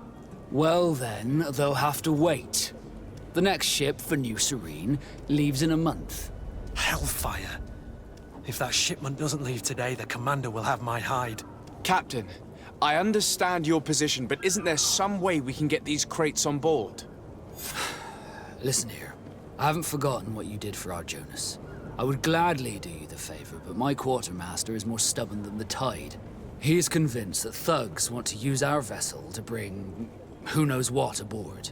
And, because of that, he's placed guards to watch over the registered merchandise before they're loaded up. All that I can do for you is to write your crates into the ship's manifest. If you manage to get them into the warehouse, they'll find their way into the ship's hold. And with the manifest, the crazy Gustavo won't see nothing but smoke. Please try and avoid roughing up those brave guards. They are my fellow Nauts, after all. Be back soon, Captain.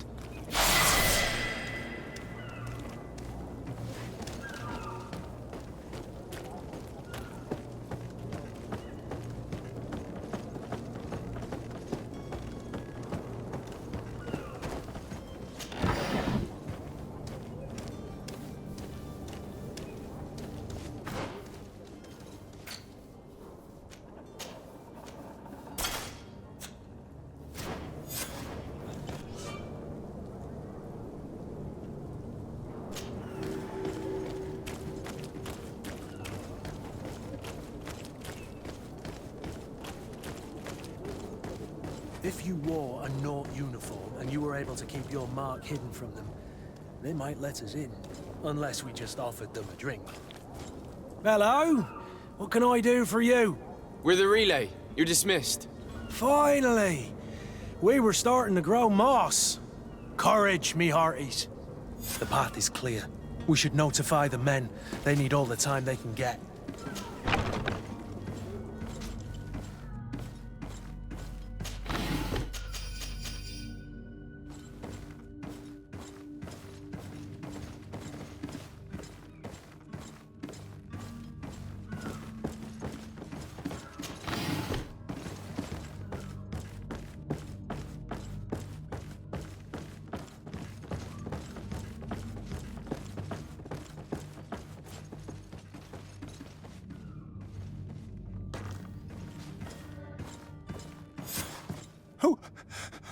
Who is there? May the Illuminated save us. Did the smuggler send you?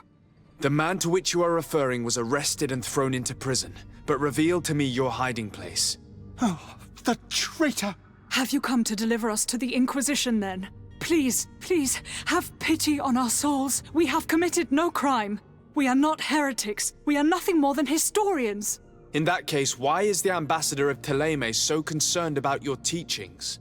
Why is the Inquisition looking for you, and why are you hiding? Our only error was wanting to publish our work. It's true. We presented our research, but it didn't please the censor. And here you have the result. We fled all the way to Serene, thinking we would be safe. But the Inquisition wants to silence us so badly that they followed us here. Tell me more about your research. What about it is so horrifying that it would provoke such a fuss? Our work concerned the teachings of St. Lucius. The disciple of St. Matthias. The one who returned to Teleme after traveling with his master. The very same. His writing was carefully preserved, but never seriously studied. With the discovery of Teofredi, we thought it crucial to take a look at the original text. We wanted to verify if this island could have been the faraway place that he spoke of. The Eden of St. Matthias. And? What did you find? Teofredi is without any doubt the land that our Saint Matthias and his disciples went to. But the text that we discovered was radically different from what we expected to find. In the original text, St. Lucius doesn't speak of an Eden, of the paradise of the illuminated. He speaks of a voice that came from the depths of the earth, which convinced St. Matthias to stay there. It was written in black and white, and there is no doubt about it. The original was written in Lucius's own hand. I understand now what that text has cost you. This voice from the depths sounds more the power of a demon than a saint. The sacred texts are always difficult to interpret, but what is written is written. Who were you hoping would give you asylum? We were hoping to reach Al-Sad. The Inquisition won't chase us into the den of their enemies. Our research won't interest the Bridge Alliance, or at least I doubt it. But at least we'll be safe. By entering Al-Sad as clandestines, you risk being taken for spies. That would be better than being burned at the stake. Did you try speaking with the censors? You could forget what you have discovered, perhaps. Oh, we have signed already an abjugation stating that we misunderstood the sacred texts of St. Lucius. We were even ready to say that we had never seen the true text, or anything else that would have pleased them. It served no purpose. It's our lives they are after. I see. Well, you have no other choice but to run and seek refuge in enemy territories. I beg of you, please do not deliver us to them. Let us continue on this path.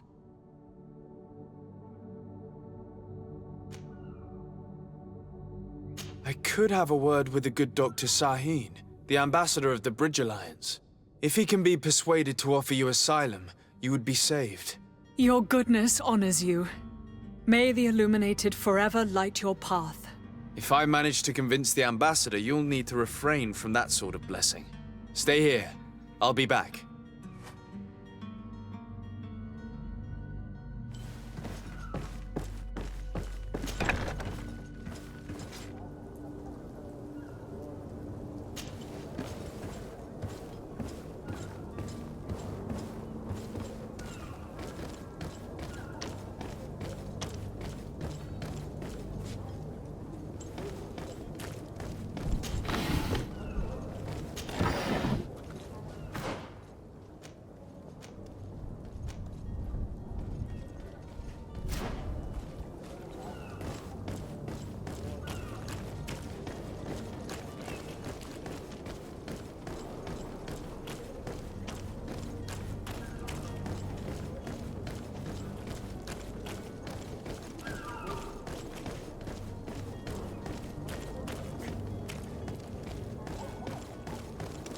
Captain, sir, we were given orders to wait here with the merchandise.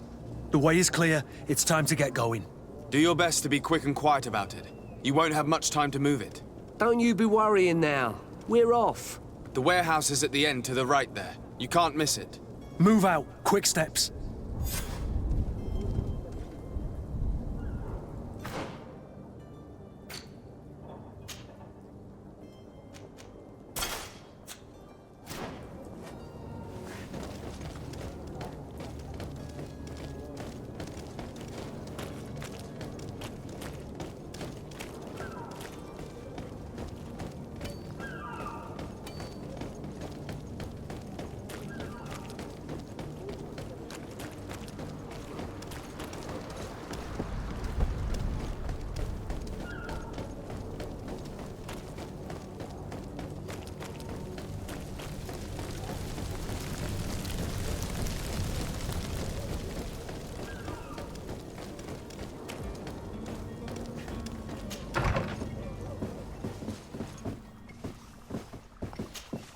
Your Excellency. Lord de Sardet. I would like to talk to you about a rather delicate matter. I am listening. A couple of historians have made a recent discovery concerning Matthäus, the founder of the mythical Teleme. And it seems that this is not to the liking of the Illuminated, or at least his more fervent subjects. These sinister hypocrites are going to want to burn them at the stake. Without a doubt. And that's why these poor people are begging you to offer them asylum. We are willing. Where are they to be found at this time? At the port of Serene. They were hoping to stow away discreetly on a vessel to Al-Sad. Very well. I shall send an escort immediately to take them somewhere safe. I need to be going. Goodbye, Excellency. Goodbye, Lord de Sardet. We owe you our lives. We are eternally grateful. It was nothing. I hope you won't have too much difficulty adapting to your new country. If you would allow me, I would like to give you this. It's not much, but it is all that we possess. Farewell. You have a kind heart, Greenblood. It'll be the end of you, but that doesn't bother me.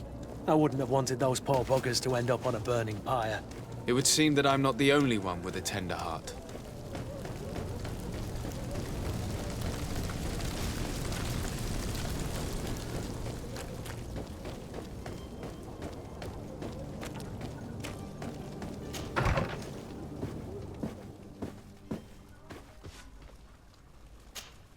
Good day, Excellency.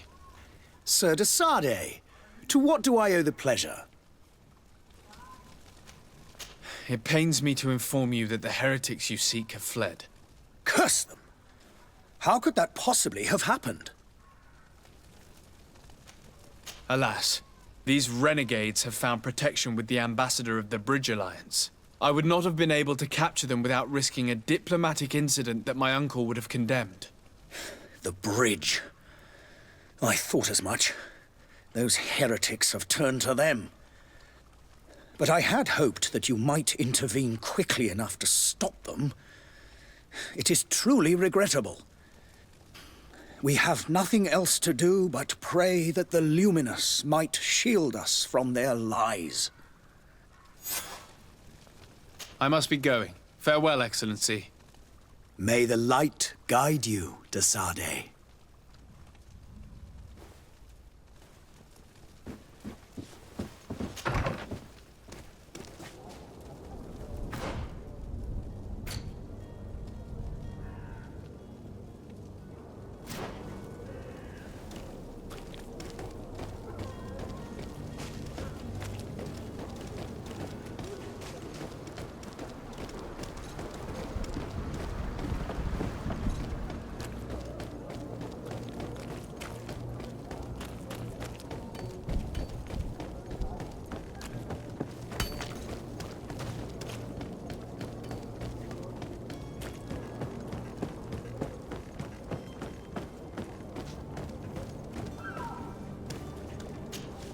Sir? Are you ready? Can we weigh anchor? We should be able to set sail with the tide, as agreed upon. Permission to board the ship. We are ready. Certainly. But keep in mind that we'll be at sea for several months. If you have any farewells to make or any final business to put into order, now is the time. No, my house is in order. We are ready to embark. Perfect. Follow me. I am so eager to discover Tir Friddy. My isle, my new city. You'll need to arm yourself with patience. The voyage will be long. I've been told the trip lasts months. And they say the place is full of gigantic creatures, as big as buildings. That's right. I heard a rumor the Nauts even brought one back in one of their ships. I doubt that. The Nauts are strange, but they're not idiots.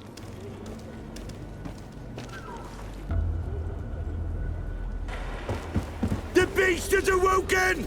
Those conniving, piss-distilling, bridge-building liars. The creature was supposed to be out for days. They'll pay for this.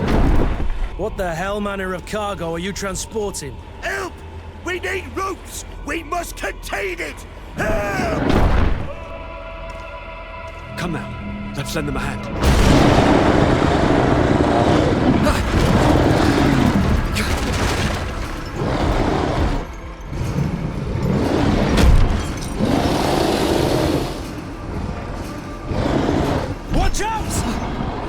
Take a step back, sir!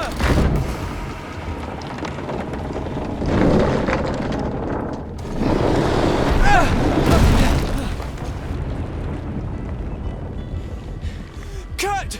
Captain! Keep my cousin safe!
Greenblood, how do you fare?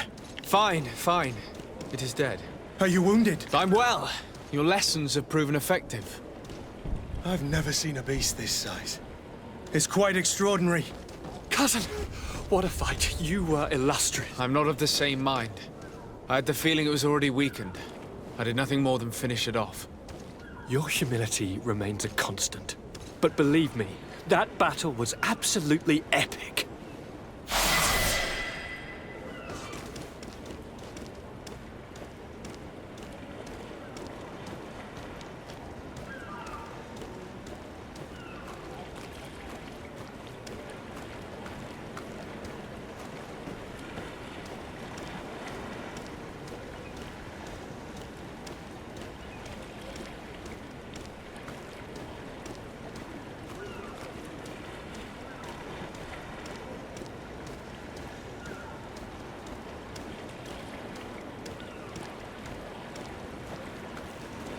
Gentlemen!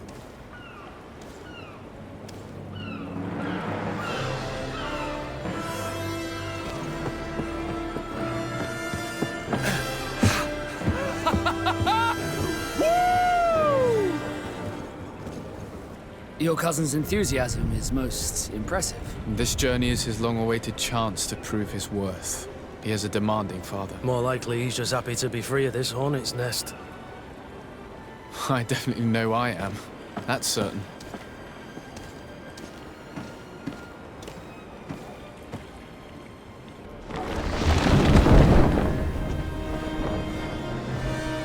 Stations, lads! Weigh anchor and ready hot to wear! Lively now, lively! Catch me a wind!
What a charming welcoming committee. Gentlemen, I am Constantine of House Orsay, your new governor. I have no idea what sort of ceremony you've prepared for my arrival, but I would gladly skip it, so... Indeed, these are rather peculiar customs. I see, it seems you were quite intent on serving me a drink. Hello? Cat got your tongue, gentlemen? Would it be those annoying beaks? I am truly sorry. These doctors should have shown a greater measure of courtesy. Thank you, dear doctors. Move along. Don't trouble the Nauts. Pay no attention to them. Instead, just drink. The long voyages at sea require the appropriate treatment as soon as we land. According to our scientists, without fortifiers, you might catch your death, and that would be quite regrettable. I should have chosen death. This concoction is liquid torture. I would think that they would have warned you on the ship. No, not in the slightest. And you must be Lady Morange, my predecessor. You are correct. There you are! To your health. Aha! You got your dose of bile too. Allow me to present to you Lady Morange, and to you, my dear lady, my most trusted cousin. Where is the captain? He seems to be preoccupied with some sort of admiral. Indeed. Then I will have to thank him later for this most marvelous voyage. Excellency, lead me to the palace, I beg you. And, whenever possible, go by way of all the intriguing alleyways. I am dying with impatience to discover this new city. My city! Your Excellence! We must wait for our escort! No need. Have no fear, for I am here to defend you, my lady. I've been scullied. How so? My admiral laid me off. My cousin was nonetheless delighted with your services. I hope there was no misunderstanding. None, I'm sure of it. She just ordered me to give you any assistance you might need. This request doesn't seem to please you. Don't take offense, but it's not pleasant for a captain to abandon his ship. In any case, here I am at your service, for a while.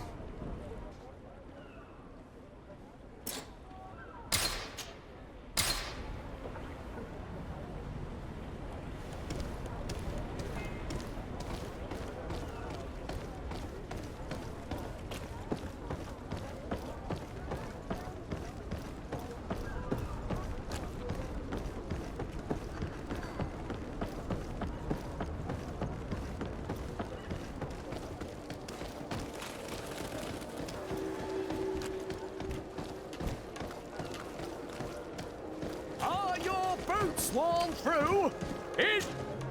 Excellency! Welcome back to my modest shop. It is an immense honor for me to be of service to such noble clientele. What might I do for you?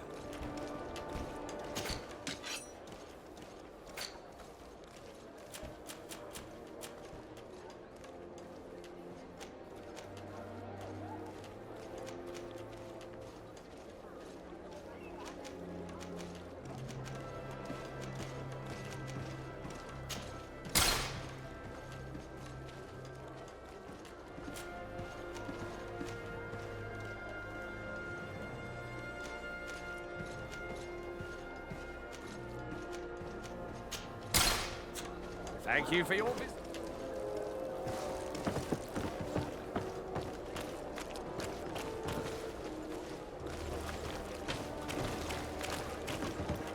You'll find all you need in our selection, whatever.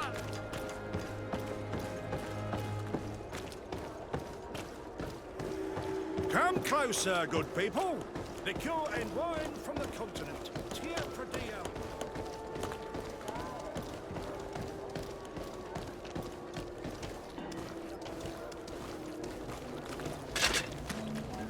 Atoy, sien StarkadAL.Quint. Dadagudach me in. Attention, soldier! Let me pass. I must see the chief of your village.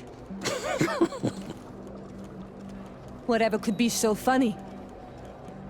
Now, who would you be to seek an audience with the governor? I am Siora, daughter of Bladnid. My mother is Amal, the chief of our clan. I am here as an emissary of my people, and I must see your chief, your governor. So you are a princess, then? A what? Let her pass!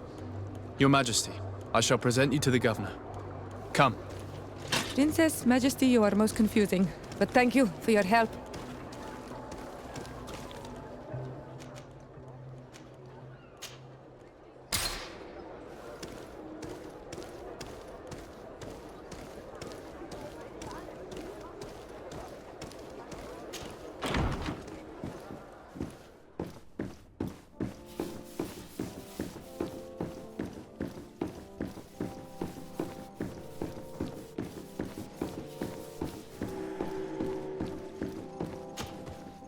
There you are, dear cousin. What is this? Who is this amazing person in your company? I am Siora, daughter of Bladnid, daughter of Meb. My mother is the Mal, the chief of our clan. I am honored to make your acquaintance, Siora. This is incredible. You look so much alike you could be related. If you would allow me, Princess, I would like to confer a mission to my cousin. You need to visit the governors of the bridge and Teleme, to give them my formal regards, that sort of thing, but also to discover what they've managed to learn. They've been here much longer than we have. Perhaps they've made some inroads to finding a cure for the Malachor. Forgive me, Mal, but I have a request for you. My people needs your help. I thought we might discuss matters together at leisure, but please, speak your piece. The Alliance, the Bridge Alliance and my people are at war. My mother has sent me to you in search of allies. I fear that without your help, our clan will suffer great horrors. We have already lost so many souls. This seems a sensible request. You know, though, we cannot go to war with our neighbors. Perhaps there is a way to negotiate a ceasefire. The time to see things more clearly. Excellent idea. I would be completely lost without you. Go and parley with, the Queen, dear cousin. Try and put an end to confrontations for the time being. I will come with you. It will take more than one person to convince my mother to lay down our weapons. Perfect. Take Kurt along with you and anyone you feel useful. I've been told that the roads are not safe. Safe travels, dear cousin. And watch out for yourself. I wouldn't want anything bad to happen to you.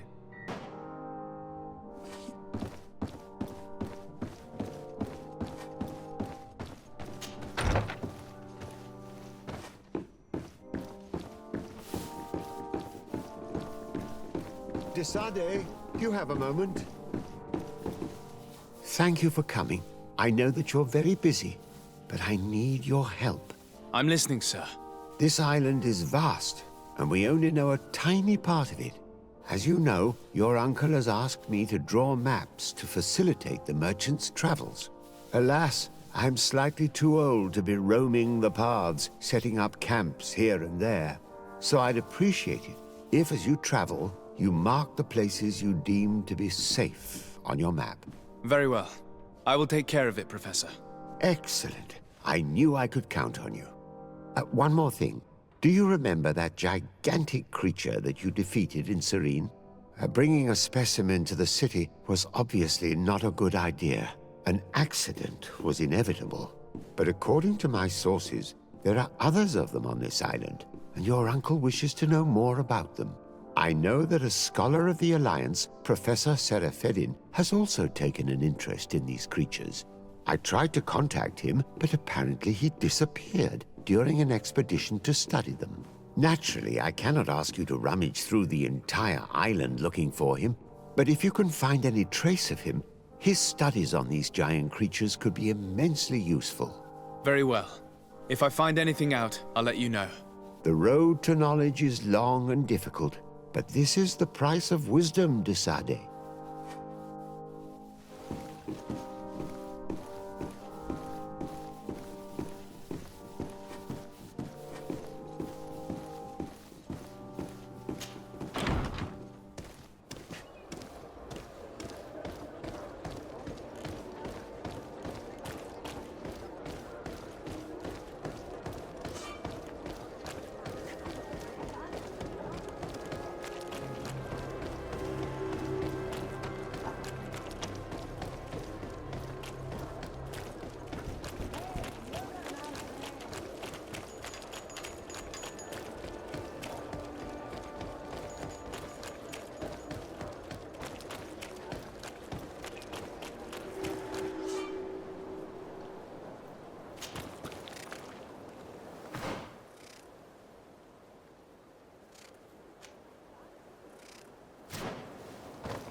Estiri!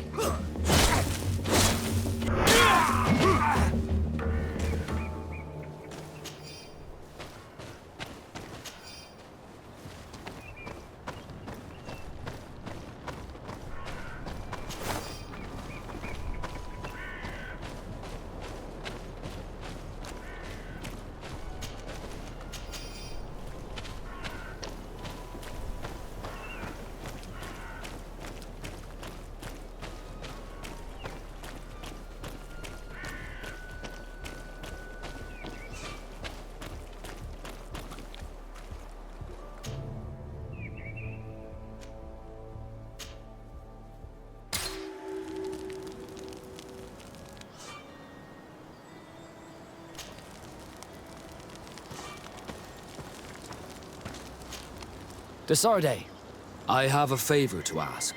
Very well. I'm listening. Do you remember the story of Jonah? Of course. Well, I'm like him. A donation to the sea. My family also gave me to the Nauts. I don't know anything about my real family, except that they are probably affluent and from the congregation. When I was born, the Nauts and the merchant princes had a complex relationship. I must have been used to settle a debt or forge a truce, but that doesn't matter. The mystery of my origins has now become an obsession. I need to know where I come from. If I were patient enough, I'd wait to become a fleet commander, and then I would be told. But since being laid off, such a promotion seems somewhat improbable. And you want me to help you find this information? You understand correctly. The records of all seamen stationed on the island are in their respective ports. Mine must be in the harbor office in New Serene, and it must contain my family name. But if I go there, I'd be spotted right away. Could you go there and bring the file to me? Another time, maybe. Alas, I'm too busy at the moment. I understand.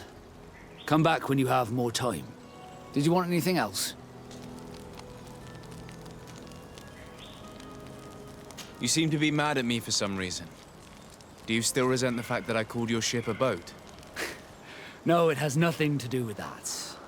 Nobility makes me uncomfortable. I'm sorry if I was rude.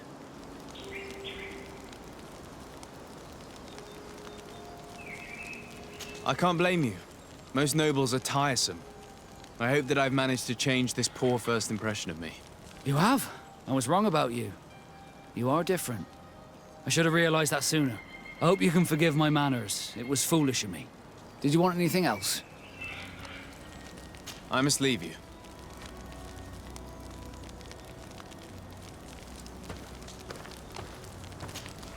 Greenblood, there's something I would like to talk to you about. I'm listening. I recruited a young man for the Guard a few months ago. Talented. Very talented. And honorable. I've been tracking his progress, and I learned that he's been sent to the barracks in New Serene. I would like you to meet him so that you can give me your opinion. My opinion? On what? Ever since our departure from Serene, I've spent nearly every second at your side. But I have clear standing orders to assure the protection of Constantine. And I don't know his guards. Not well, in any case. I see. You've been thinking this recruit might be a suitable personal guard? Precisely. And your opinion has weight.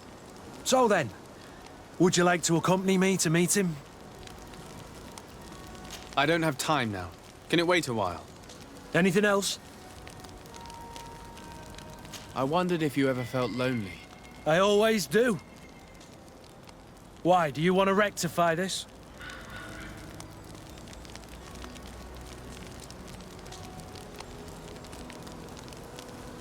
I hope to have kept you good company for all these years. After all, we were always together. And I valued your friendship. But I thought you were referring to another kind of company. And to be honest, you and Constantine aren't exactly my type. Anything else? What is your duty as Master of Arms, besides teaching us how to fight? What was my duty, you mean? It's all in the past now. In truth, you may have guessed it, but my main role was to make sure that nothing would happen to you and Constantine. Without, of course, turning you into some courtiers that are afraid of steam. You have to be considered trustworthy to take on this role. but alas, it isolates you from the rest of the guards.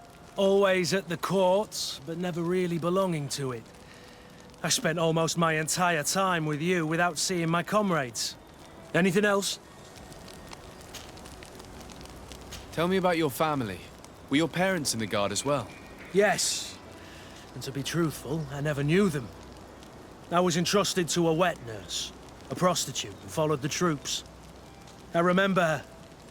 She was sweet, and a good person. She may be the only one who showed me any kind of affection. But that didn't last. As soon as I could hold a wooden sword, I was given a real one and sent to training. Anything else? I must leave you.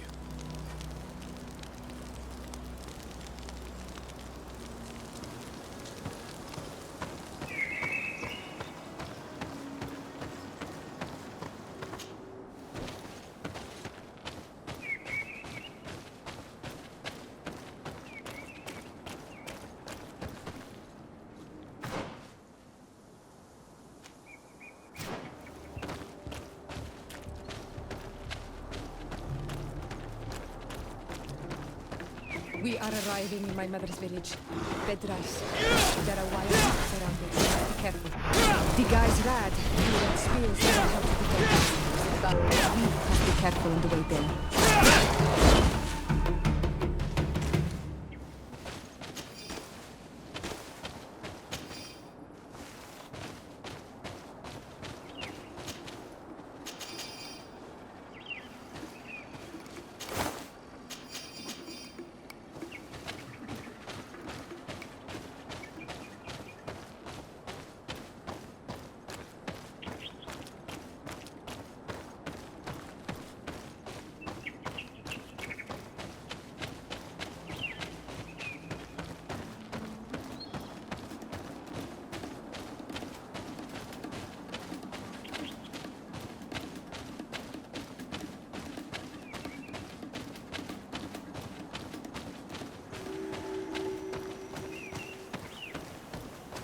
This is where the spears of all past warriors are gathered. The branches are reclaimed by the tree and bring strength to the village.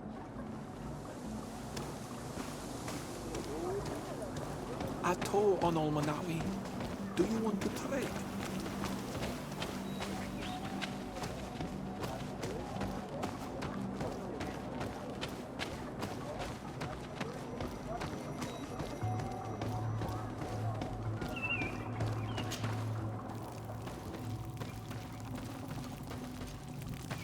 Who do you think you are? By what right do you enter the home of our queen? I'm the emissary of the Congregation of Merchants. I've come to meet your leader. Come now, Arwant. You are not a watchdog. Where is my mother? Siora, I didn't see you. You have come too late. Your mother has gone to wage a war. They left for StarkadAL.Gaming only a few hours ago. Oh no. We need to catch up with them. And avoid the shedding of blood. Please, haste. Very well then. Let's be off.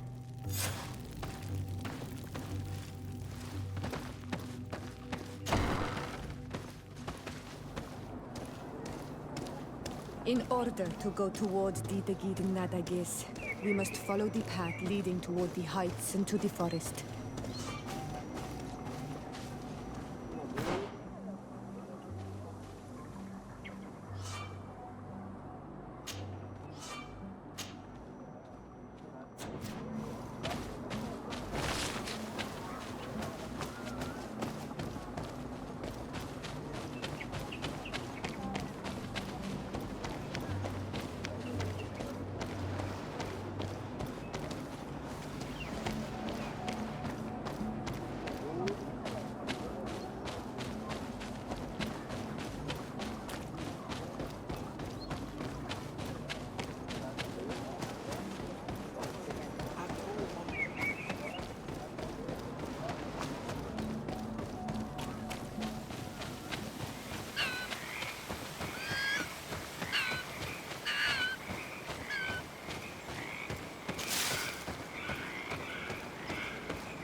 Wait.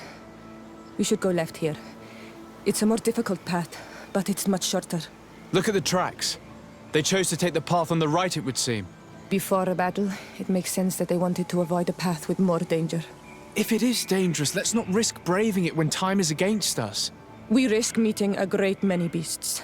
But if we follow the warriors, we risk catching up with them too late to sway them.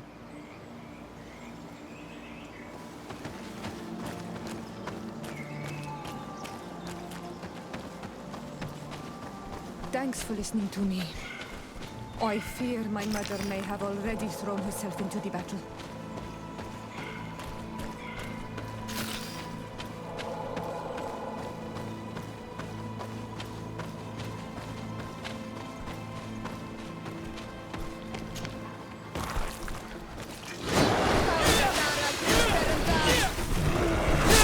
Move away! Things are about to get dicey!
Things are about to get dicey!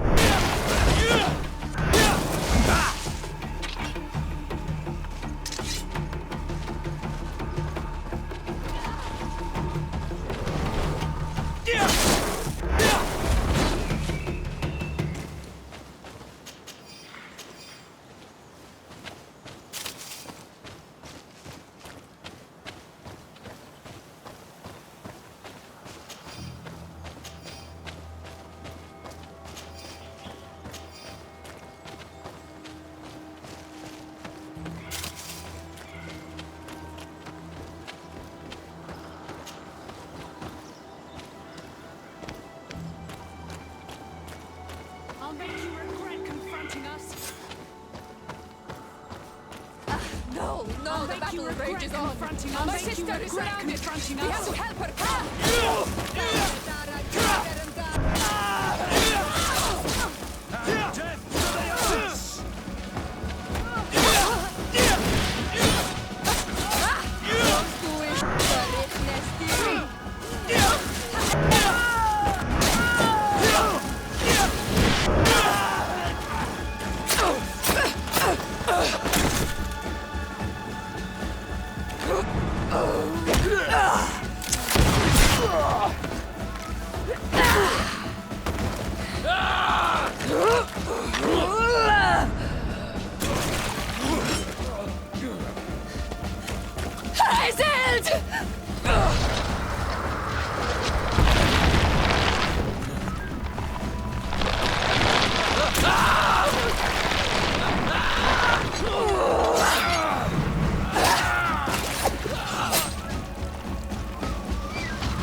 You are too late, Siora.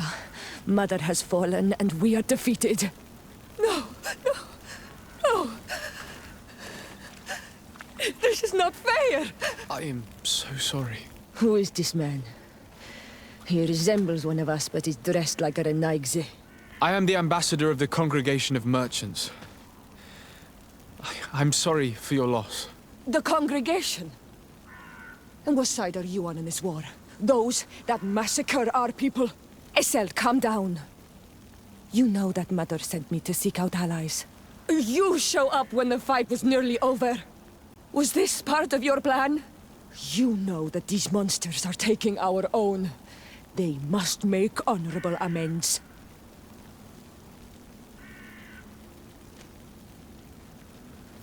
We did our best to come as fast as we could.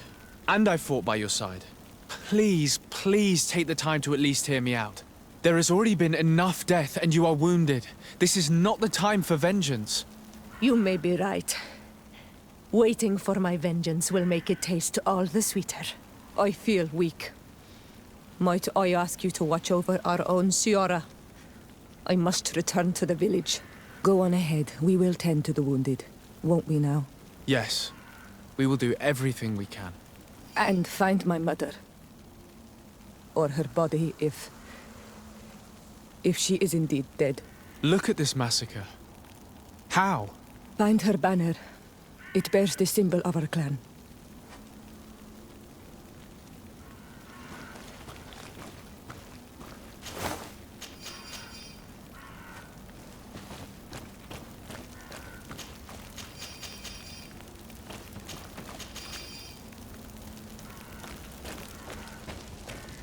This way. There is a survivor. Let's heal him.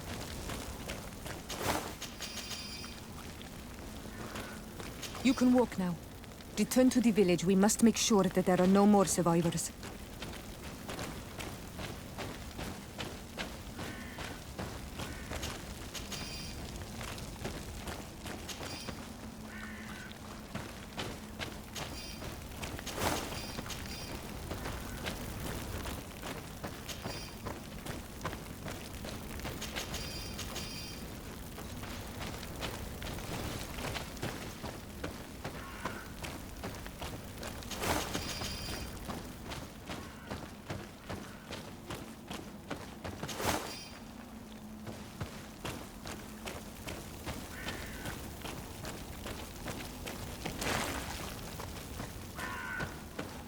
These ruins are very strange.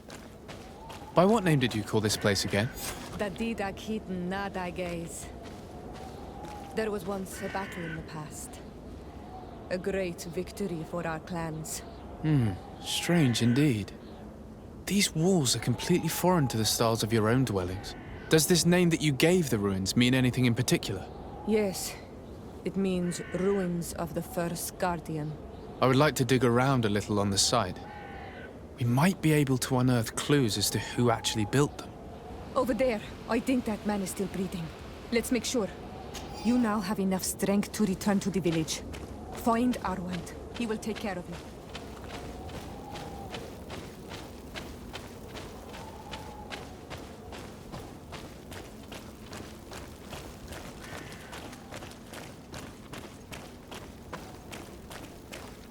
Over there. I think that man is still breathing. Let's make sure. You now have enough strength to return to the village. Find Arwand. He will take care of you.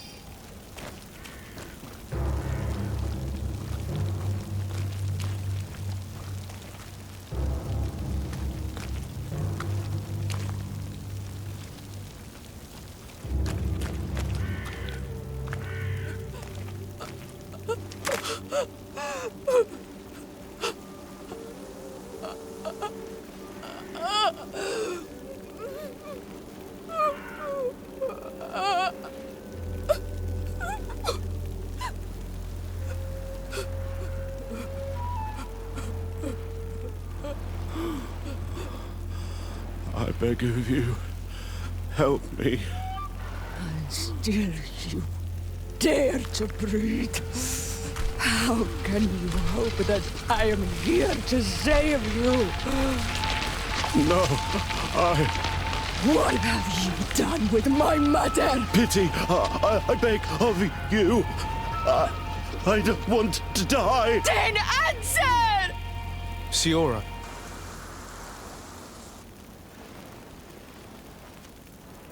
Stop. Look at yourself. You're acting like a beast.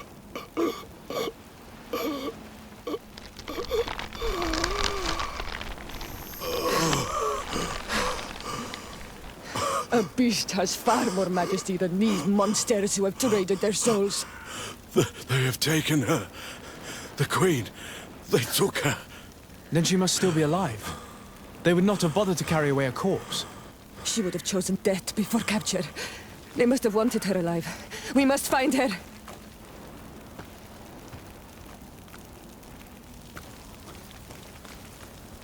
If your mother is in the hands of Bridge, they'd have taken her to the closest camp. Promise me that we will do everything we can to bring her back.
Over there.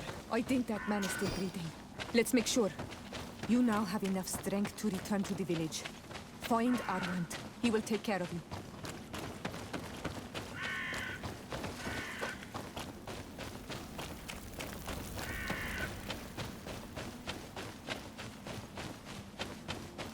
Another warrior who survived.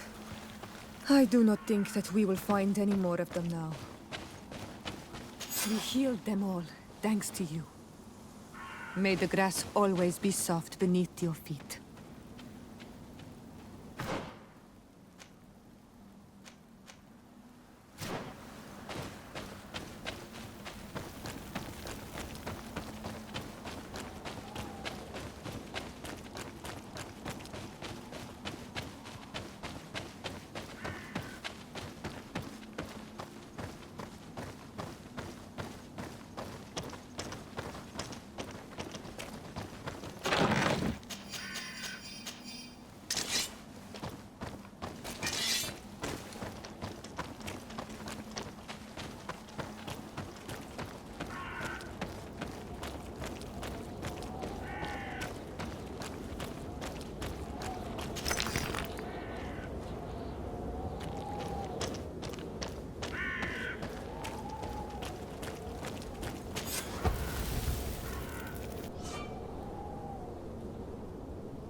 Look, there are some images on these walls.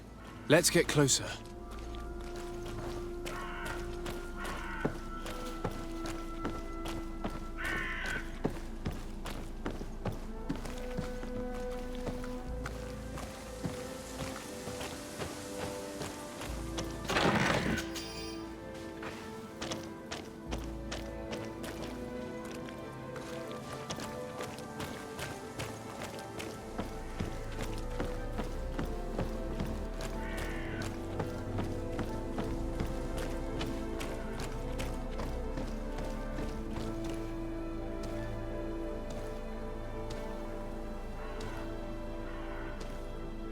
This is the first time I've seen these drawings so closely.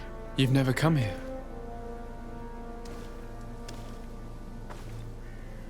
You certainly seem to know the place. This site is sacred and taboo. Everyone knows where it is, but no one ever comes here. All these colors are so beautiful. I never would have imagined that they could create something so delicate. Who are you talking about? Of those who built these lodgings. That my ancestors vanquished in a past war. You know who they were? I only know the legend. The legend of Didakid and Nadaiges. I'm listening. It is said our people lived peacefully. Until the men appeared from the sea, intent on making our lands their own. They dug great caverns into the earth, ripped down our forests, destroying everything in their wake. They were evil. The warriors killed so many people that even their own people came to fear them. Here they built a terrible city that spewed out clouds of cinder and death. Our kings and queens were desperate. They went to the heart of our island, and the island heard them. From the woods appeared the first guardian. He was taller than a city, and with each step it smashed a lodging.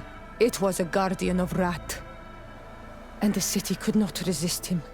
Since then, the earth answers our call for magic, and in exchange, we become all Manawi, in keeping with the pacts our kings and queens once made.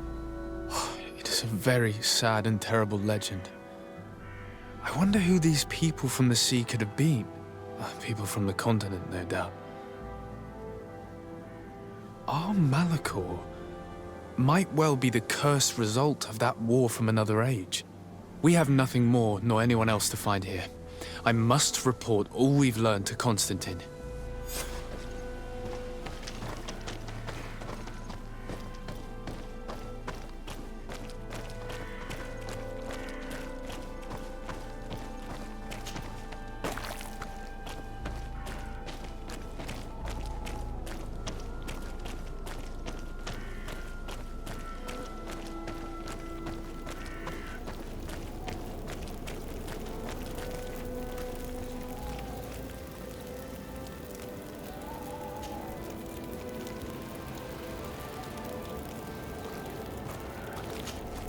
On Manawi, my mother is still held in this outpost near Vegigado.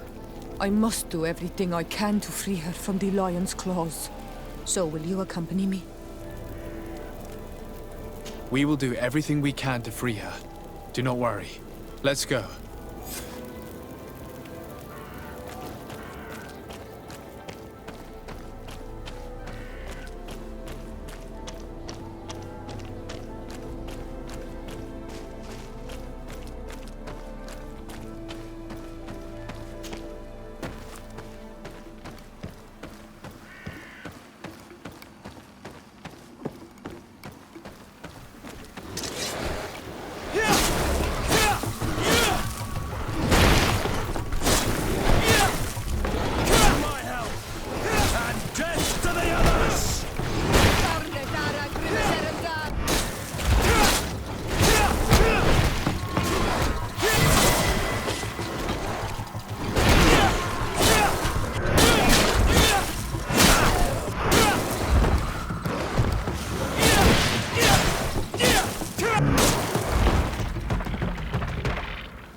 Move away! Things are about to get dicey!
Halt!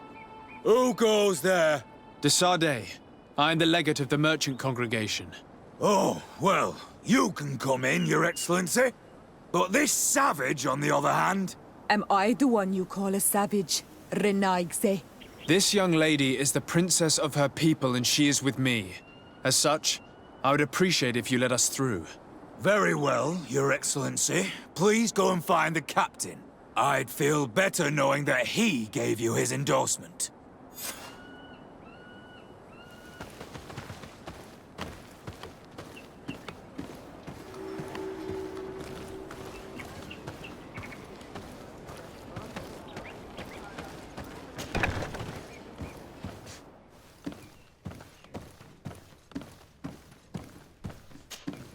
Well, who are you?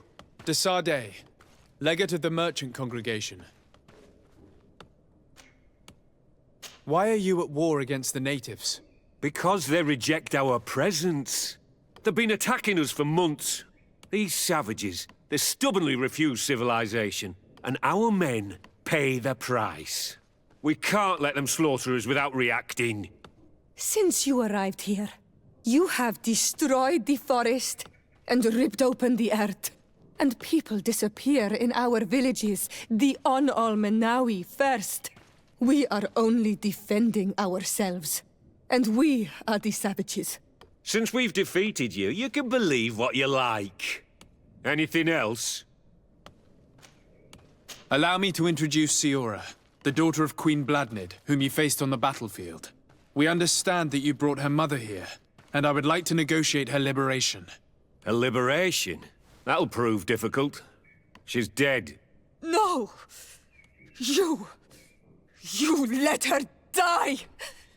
You may even have finished her off like an agonizing animal!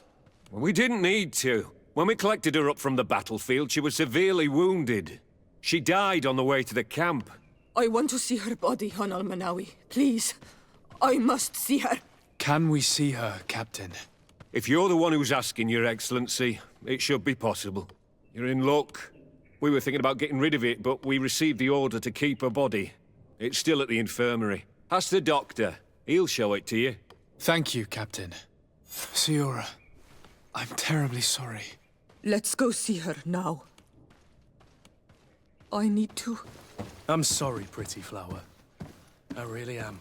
The infirmary must be the building on the right, near the camp entrance. Let's go.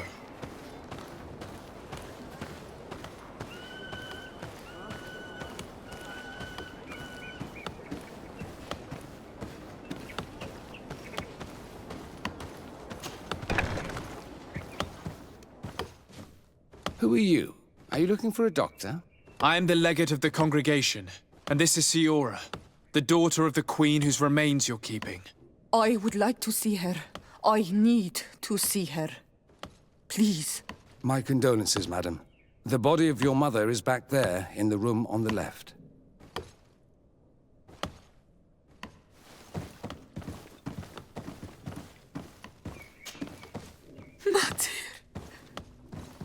No. I should give you some privacy while you're mourning. We won't be far. And the varstir tu matir. Men sida denon mil frichteman. I must take her with me, on Al-Menawi. We must perform the rituals. The captain said that he was instructed to keep her body. It will not be easy to convince him to disobey. I do not care about the captain's orders. She is my mother. She must be given back to the earth. So, let's go back to see him and try to make him change his mind. You can try, but with all due respect, I doubt that you will succeed. He will not want to draw attention to himself by disobeying this order. What do you mean? I believe he is a traitor, and that he made a deal with Ptolemy. Those are some serious accusations, even for a member of the Guard. Why would you believe such a thing? I overheard a conversation that got me thinking, and I also saw certain documents. We could use them to pressure him. Did you take them? No, that would be too risky. I do not want to get into trouble. But I suppose they would still be amongst his other belongings. Will they let us rummage through this place without protesting? Most of the guards returned to Hikmet after the battle was over. If you are discreet, you should be able to enter the officer's building. Thank you for your help, Doctor. Shouldn't you ask the captain first? Maybe he'll change his mind. You're right. Let's try talking to him before rummaging through the camp.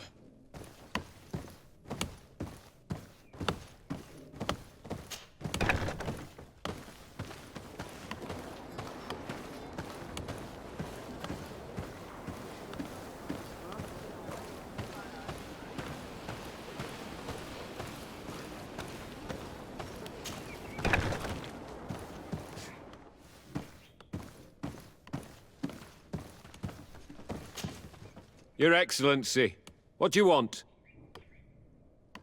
We would like to retrieve the remains of the Queen. Bring her back to her people and her family.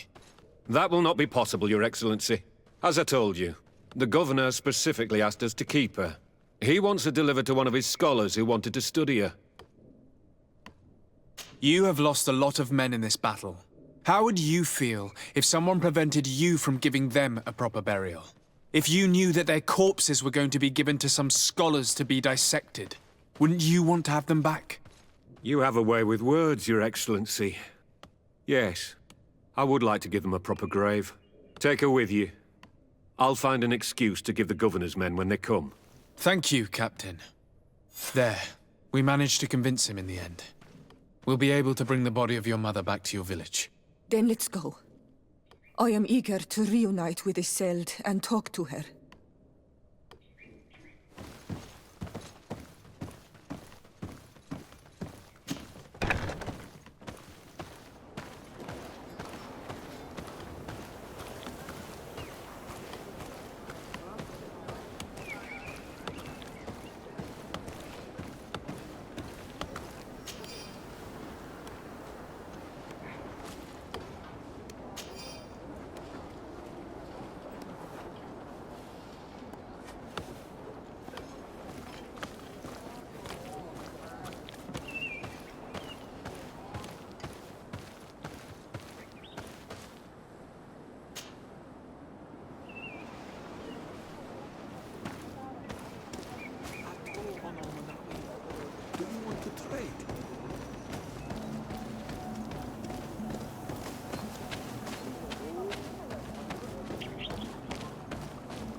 Isolde. Our mother. I know Siora. And the worst hearsay. Some men delivered her remains here. They said that it was thanks to you. And the Renagze legate. Thank you. We will be able to pay homage to our mother. Why are there mind shakers here, Isolde? I meant to tell you about it. They came saying that our mother had made an agreement with Teleme. But Mater did not tell me about it. She didn't say anything to me either. I do not like this, Isolde. These people want to drive us away from the land. I know. But we need help after the defeat. And they say that she made a promise set in stone. The spirits of the people of our village would have to go to the light, and in exchange they'd help us against the lions. This is impossible. Mater would never have done such a thing. They are lying, I'm certain of it. They may be. But if there really is a promise set in stone, we cannot break it. And we will have to bury our mother according to their rituals. We must verify it. I will not stand there while these mind shakers take our village.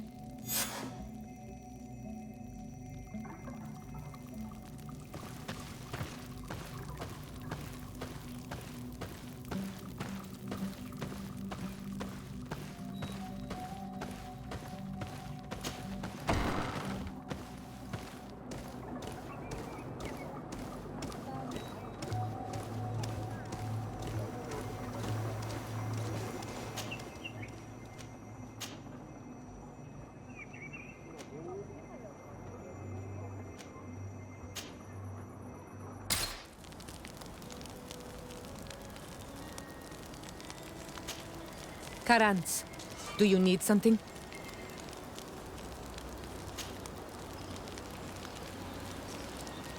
The first time you saw me, did you really think I was a native? Aside from the way you dress, you resemble a native. I have never seen an Onol Manawi amongst the Renaigse before. Is it so surprising that I made this mistake? No, I understand. And I hope that this singular appearance makes me more attractive to you. Perhaps if your difference wasn't merely physical, but your heart is evidently the heart of a Renaigse. Anything else? I'm sorry about what happened to your mother. How are you feeling? Unwell? I am angry, and I feel an immense void within me. I blame myself for not having been on this battlefield with her. I understand. My mother had the Malachor. And yet I had to leave her behind as she was at death's door. I can't help thinking that I should have stayed by her side. Just like you. And you could not have done anything to save her, either. Thank you, Onol Manawi. Your words alleviate my sorrow. Anything else? Do you have anyone? A friend, perhaps? Whom you can talk to in this trying time? I usually confide in my sister, but she's suffering too. And I think she resents me for not having been there when our mother needed me. I know we've only known each other for a little while, but if you need someone to talk to, I'm here. Thank you, Onol Manawi. You are a good person. And I'm glad that you are my friend. Anything else? I've never heard you talk about your father. Who was he? He was the Donegad of our clan. He died many cycles ago, but this memory is still painful. So we usually avoid the subject. What happened to him? He was killed as he tried to escape the lions who wanted to capture him. My mother never really recovered from it. This is one of the reasons why she decided to go to war. Anything else? I must leave you. See you later.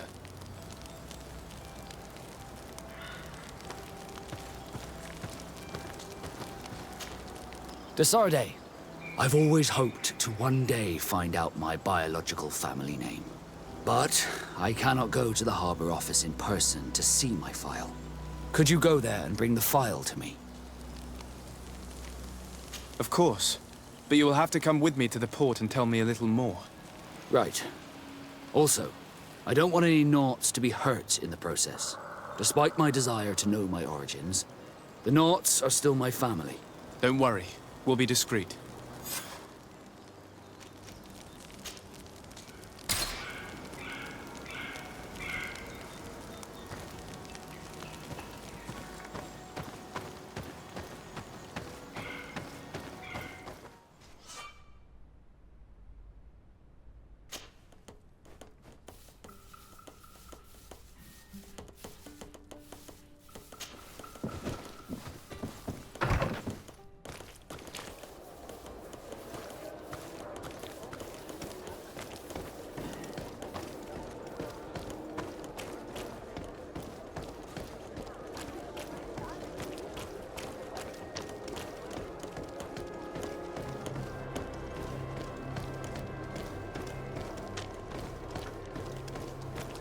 Come closer, good people. Liquor and wine from the continent. Here. You'll find all you need in our selection. Whatever you need to be.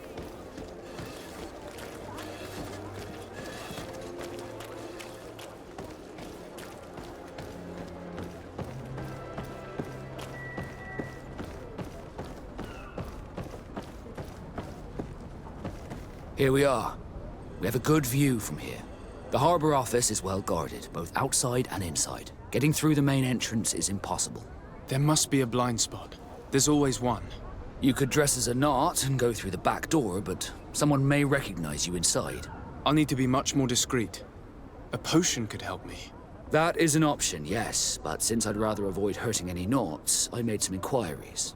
The Harbor Office has an arrangement with Dieter from the brothel. Girls come every night with wine. I see. You want us to spike the wine so that they sleep during our search. It's a proven technique, and I can assure you they do not sniff the wine before drinking it. Right. Let's get some sleeping pills. Then we'll go see Dieter.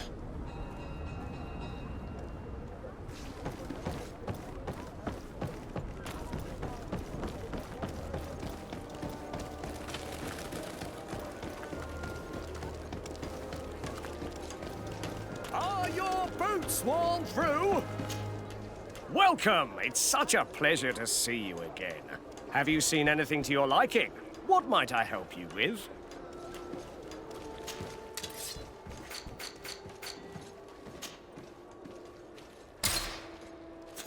Thank you for your visit. See you soon.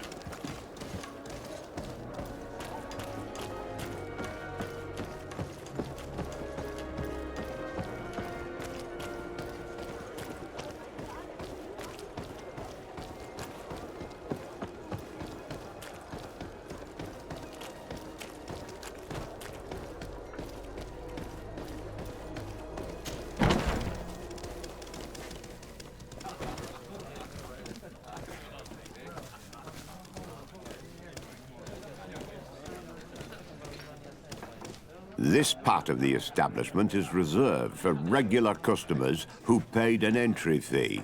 Sorry, but I can't let you in. In that case, allow me to pay the fee. We're delighted to have you as a regular customer, Your Excellency. Have fun.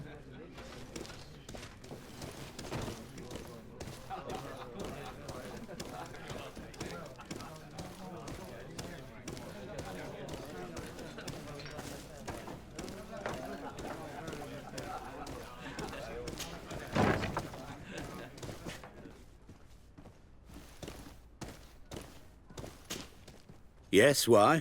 You looking to have a good time? It seems like you're sending girls and wine to the Harbor Office every night. So, there's no law against that, is there? No, and I'm not here to stop you. Listen, Dieter, we just wanted to add a secret ingredient to your wine tonight. What? Are you joking? Are you trying to slip a laxative in it? We were thinking more of sleeping pills. Nothing bad, you see.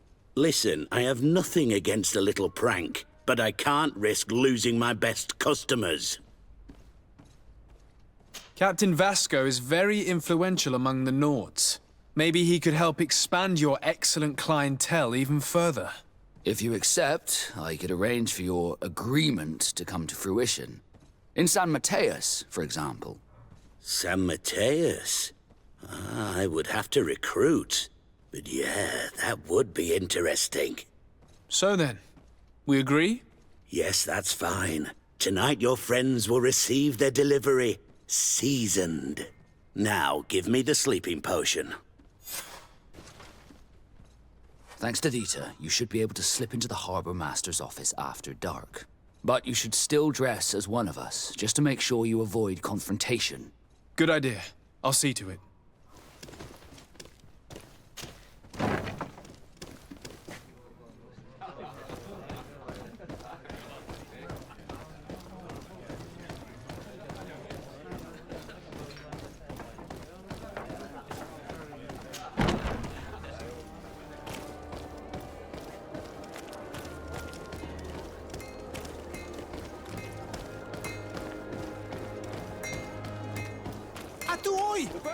Can you help me?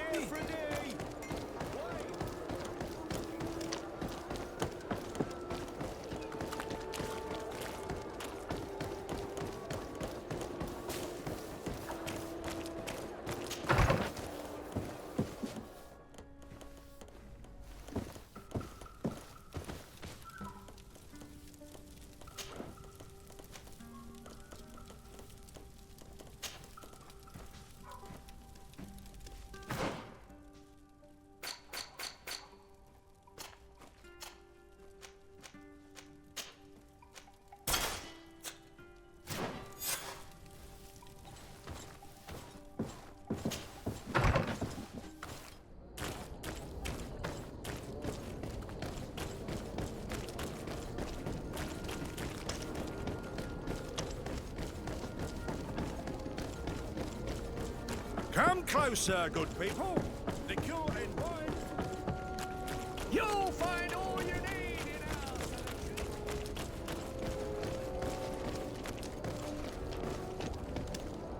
It's pitch black. It's the perfect moment. Dieter's girls should be here soon. What do you want to do? We will wait for Dieter's girls to do their work as planned, then we'll enter. Very well. It's definitely the safer option. Dieter's daughter is gone. Your guards should get a good night's sleep now. You should go. I'll wait here as planned. I can't risk getting caught there. Don't worry. I'll make sure not to hurt anyone. Good luck, Sardet.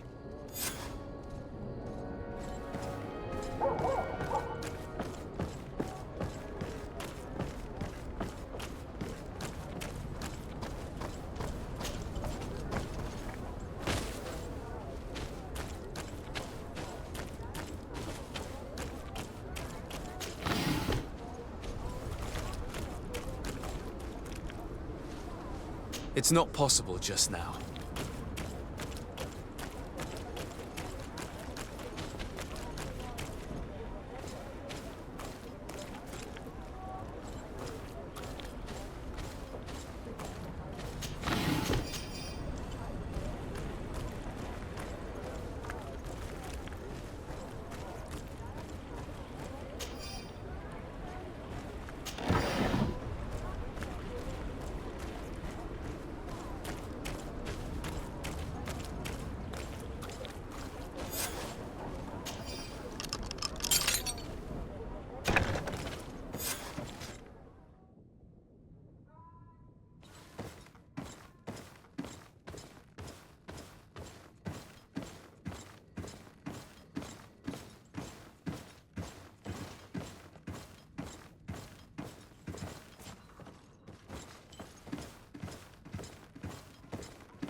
I was able to recover your file, Vasco. And nobody saw me. Wonderful. You did everything perfectly. So, let's see what this file can tell us. So I was right. My real name is Leandra, son of the Darcy family from Serene. Nobles, I suppose. Yes. I must admit, I had no idea they'd given a son to the Nauts. To think that I spent my childhood polishing ship bridges, when I could have been wearing silk. I'm sorry for you, Vasco, but growing up in nobility is not as simple as it sounds. Really? Well, whatever. I've learnt my real name thanks to you, and that's what I wanted. Leandra Darcy. I remember coming across a Darcy at my uncle's court. Your brother, no doubt. My brother? What was he like? It was a long time ago. We were children. I couldn't tell you what he looks like today. A brother? I wonder if we are alike despite our completely different lives. Thank you for sharing this and for telling me about him. You gave me back my identity. This is more important than the Nauts care to admit.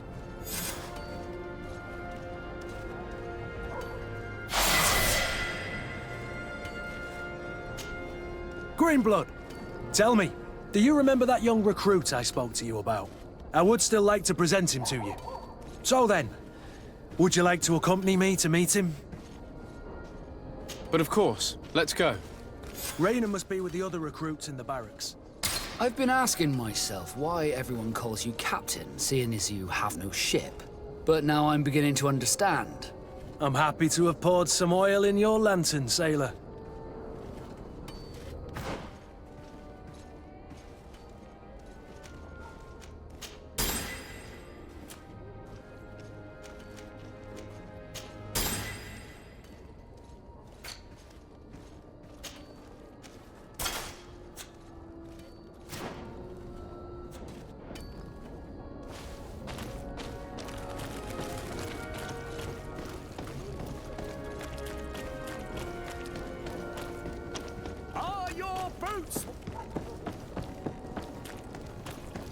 Come closer, good people.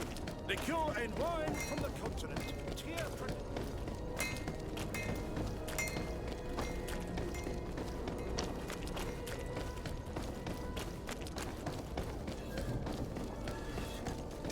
Bit of poison on my blade. Then let's go!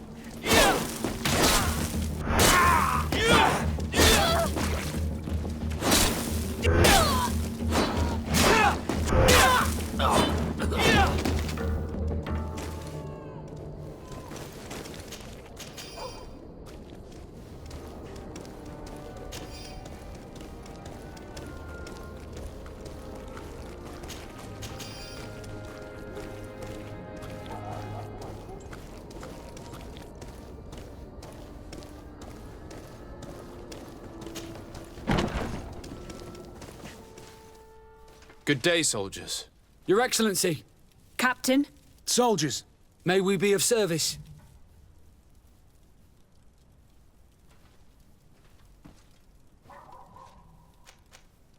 What is your charge? Maintain order in the city, Excellency. Anything else, Excellency? Rank and assignment, soldiers. Recruit, First Class, Blue-Silver Regiment, 8th Company, Your Excellency. The Blue-Silver Regiment is made up of men attributed to serve the Congregation of Merchants. I'm one of them, and the 8th Company was sent to Tier for D, with 2 other companies. Anything else, Excellency? I'm looking for the soldier, Raina. Is he in the barracks? I never heard that name before, Captain. Never heard the name, Captain. That's strange. I'm certain he was sent here. Maybe he's been moved since then. When was the last time you'd heard news of him? In Serene, just before our departure. But that's been a couple of months. If I may, Captain, should I have a word with the quartermaster? That's right, Captain. He has a register with the affectations of every recruit in the Blue-Silver Regiment. Anything else, Excellency? That will be all. At ease, soldiers.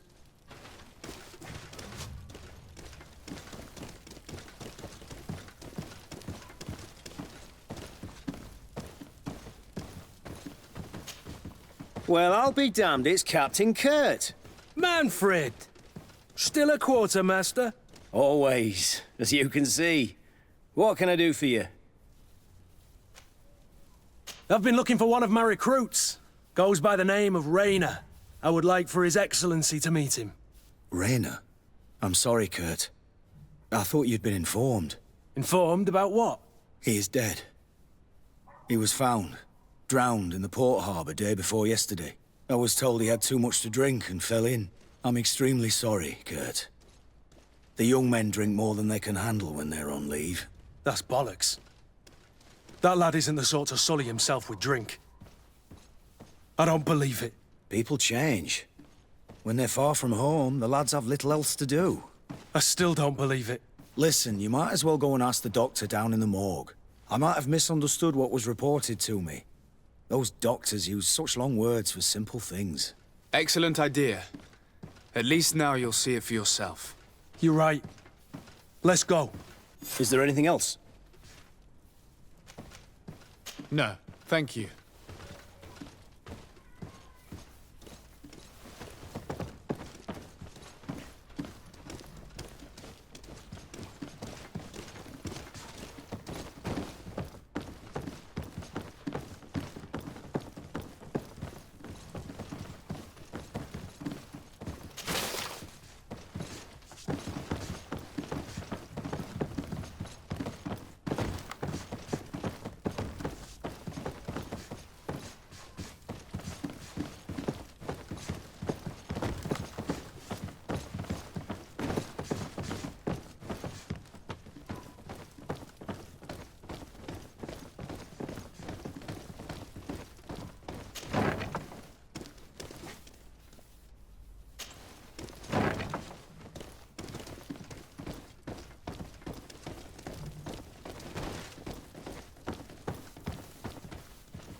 Well now, a visit. Can I help you with something? We are here concerning the matter of Recruit Rayner. Are you family or friends? You could say that. I'm the one who recruited the lad. I see. Well, what I can do is tell you what I can. When was the body brought to you? Day before yesterday, in the early morning. Can you tell me anything about the circumstances? All I know is what I was told by the fellows who brought the body to me. They said they'd spent the evening together at the tavern, that they'd had a great deal to drink. A horrid habit the soldiers all seemed to share. Rayner was not a drinker. Maybe not. All the same, he was drinking that night. He stepped outside for a moment and never came back in. His companions found him drowned in the bay early morn, and they brought him to me. How then did he die, in your opinion? He drowned. I'm sorry. It's regrettable. He was quite a young man. Yeah, and his death makes no sense. He didn't drink, and he knew how to swim. All the same, that's what happened. I greatly regret it. Might we take a look at the body? No, I wouldn't recommend that. To see your friend in such a state. I'm a soldier, Doc. I've seen a number of men in pieces. Let me see the young lad. I regret, Captain. I cannot allow that. I have as of yet to present myself. I'm Sardet, legate of the Congregation of Merchants on Tier And as the title infers, I have the power to inspect this barracks and all that it contains. Therefore, I must insist. I see. 1,000 pardons, Excellency. I should have recognized you and shown more respect. It's the body in the middle. Examine him if you must, but please be so kind as to not leave a mess after you.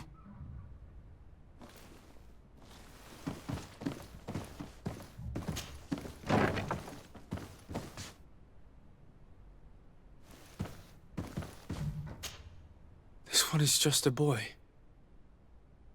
His face is still locked in an expression of pain. Kurt, is this your recruit? Yes, that's my Rayner. Poor kid. I should have left him with his family where he was. If you want to learn more, we'll need to examine the body. Is that all right? He's not the first young man I've seen with the lights gone from his eyes. Go on. I'm no doctor, but this boy doesn't seem to have drowned at all. It looks like he's been beaten. It's suspicious. The boy I knew would never have drunk himself senseless to the point he'd fall into the bay, I'm telling you. I believe you, Kurt. But if we want to prove it, we'll need to find more evidence.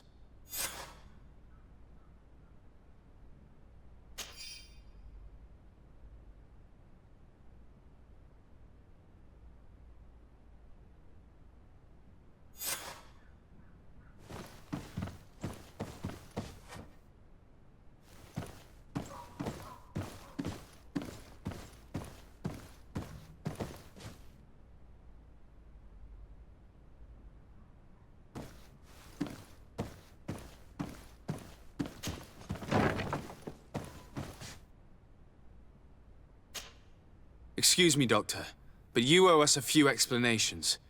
This boy did not die by drowning. It is absolutely the cause of death, I assure you. The science of death is a complex art, and you are certainly not a doctor. That is true, but you are. Do you recognize your own notes? Your writing is hard to read, but the word drowning never appears. What an idiot. I should have burned those notes. I am truly sorry. I swear I have never, ever falsified a report before. But I was given no choice in the matter. How's that? What are you talking about? 2 men, lieutenants, I believe, brought a body to me telling me the boy had drowned in an accident. I saw immediately this was a lie, but I did not push the matter. I began my examination, planning to submit my report to the quartermaster as per usual. But the men returned. I was told to forget what I'd discovered and say that he had indeed drowned, or else. Who were they? I have no idea. I had never seen them before at the barracks. I guessed their rank by their uniforms. What colours were they sporting? None. They must have removed the emblems of their regiment. Listen, it's obvious that this boy was beaten repetitively, and that was the cause of death. I have no intention of suffering the same fate. Have no fear, Doctor. We will make no mention of your name. My condolences, Kurt. I'm truly sorry. I know the pain of losing a crew member. Thank you, Vasco.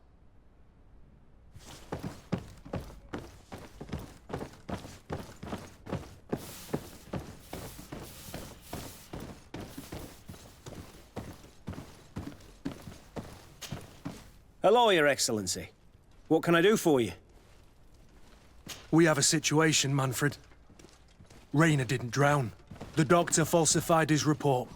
He was threatened and feared for his own life. You have to be pulling me leg. Who bullied the crowface? Lieutenants that he didn't recognize, alas, and who wore no regiment emblems. Which regiment was Rainer assigned to? I would like to have a word with his commanding officer. Let me have a look at the register. My memory isn't what it once was. Stab my heart with a rusty blade. His name's been crossed out. Oh, if I catch the bastard that did that. What mess was the boy into, Manfred? What could this be about?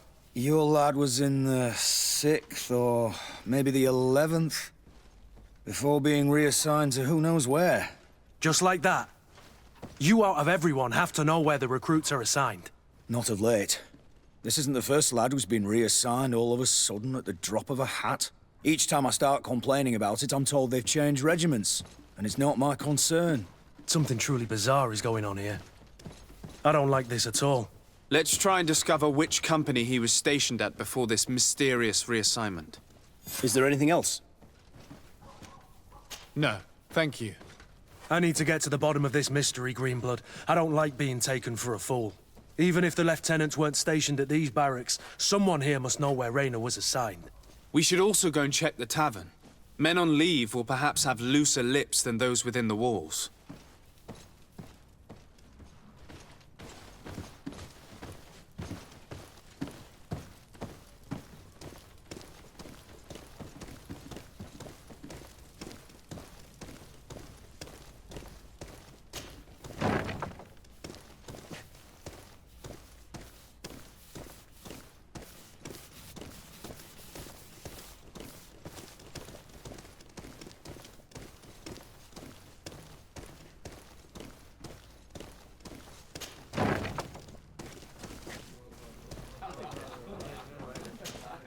Good day, soldier. Good day, my lord. De Sardet, legate of the congregation on Tirfredi. Captain Kurt. Oh, excuse me, Excellency. I didn't know. Captain, I truly am sorry. At your service, my lord. Excellency. Since you know who we are, present yourself, soldier. Ah, yes, sir. Recruit 2nd Class Alric, Blue Silver Regiment, 11th Company. At your service. Anything else? You don't quite look like you've got the hang of all this. How long have you been in? Is it that obvious? It's quite normal for a new recruit. I joined up 4 months ago. But at the beginning, we were on board ship, you see. I don't know if that really counts. I started exercises when we got to New Serene. But I'm making progress, they say. And do you like it here? I sure do. That's why I joined the Guard. To come here, to leave the continent. Know what I mean? I do. Anything else? Do you know a recruit going by the name of Rainer? Rainer? It's just... Excellency, please. The boy is terrified now that he knows who we are. So long as he's in that state, he'll say nothing of worth. You should bring him a bottle to calm his nerves. That will be all, soldier. Thank you. Thank you, Your Excellency.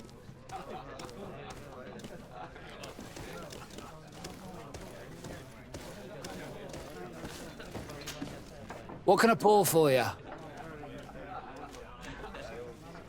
Give me a bottle of your best drink. There you go. But be careful. She's got a strong bite.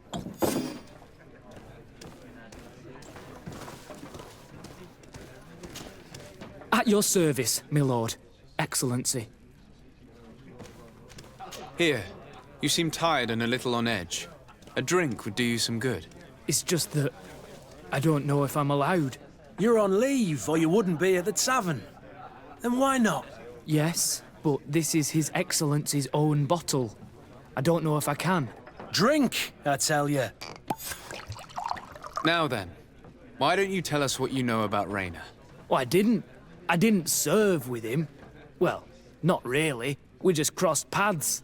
He was leaving the 11th when I joined. Everyone said he was good, strong, and, followed orders.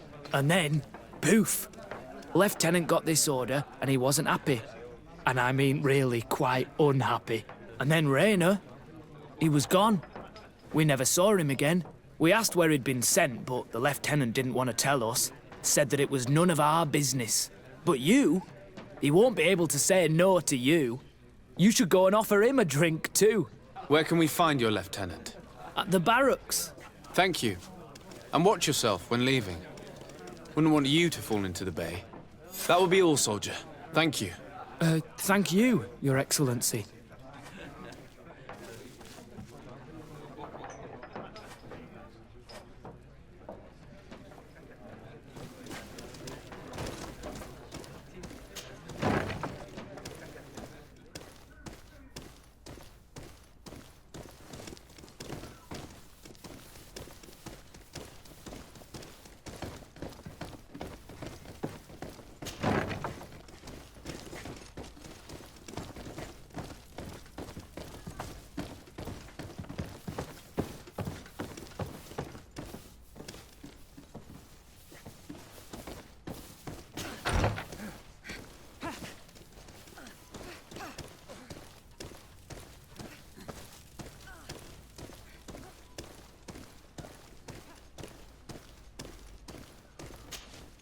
Hello, officer. Excellency, can I do something for you? Could you tell me which company you serve? The 11th, Excellency. Anything else? What's your assignment? The 11th is assigned to road and outpost security for the congregation on the island. As for me, I'm responsible for the training of recruits and the patrol duty roster. Anything else? We are concerned about the death of a young recruit named Raynor. Let's be perfectly straight. We know that Raynor belonged to your company. And as the acting lieutenant instructor, you certainly had him under your command. So just stop with the lies. We've lost enough time here. You know what they say? Guard business is well guarded. And concerns only the guard. Now, unless you've lost your eyesight, you've a captain in front of you. I know. But this story is dangerous, Captain. If you have so much as an ounce of respect for the boy, speak to us. Don't you believe he deserves justice? Yes. Of course. Raynor was indeed a member of my company. And an excellent recruit. But you already know that. Continue. One morning, I got a note telling me he'd been transferred from my company. He'd received a new assignment. I was so furious that I did my own little investigation. To see where he'd been sent wasn't easy. No one wanted to give me answers. No one seemed to know anything. But one thing's for certain. Raynor wasn't the only man to have disappeared. I learned that a good many recruits, all the cream of the crop, had been reassigned. And finally, I learned about the existence of a phantom regiment. What sort of nonsense are you talking about? A sort of secret, elite company that were following a special training program. Where can we find them? I've no idea. I had to put my investigation to rest. Things were getting dangerous. I began to sense I was being watched. This regiment protects its secrets at all costs with few scruples. If you want to know more, the training officer of the 6th might know something. It's been said that he took part in one of their missions, alongside them. Are you certain you've nothing more to tell me about this infamous secret regiment? I've told you everything I know, at the risk of ending up like Raynor, Excellency. Go and see the officer of the 6th if you want to learn more. And leave me alone now. Anything else? Are you certain you've nothing more to tell me about this infamous secret regiment? I've told you everything I know, at the risk of ending up like Raynor, Excellency. Go and see the officer of the 6th if you want to learn more. And leave me alone now. Thank you, Lieutenant. Farewell.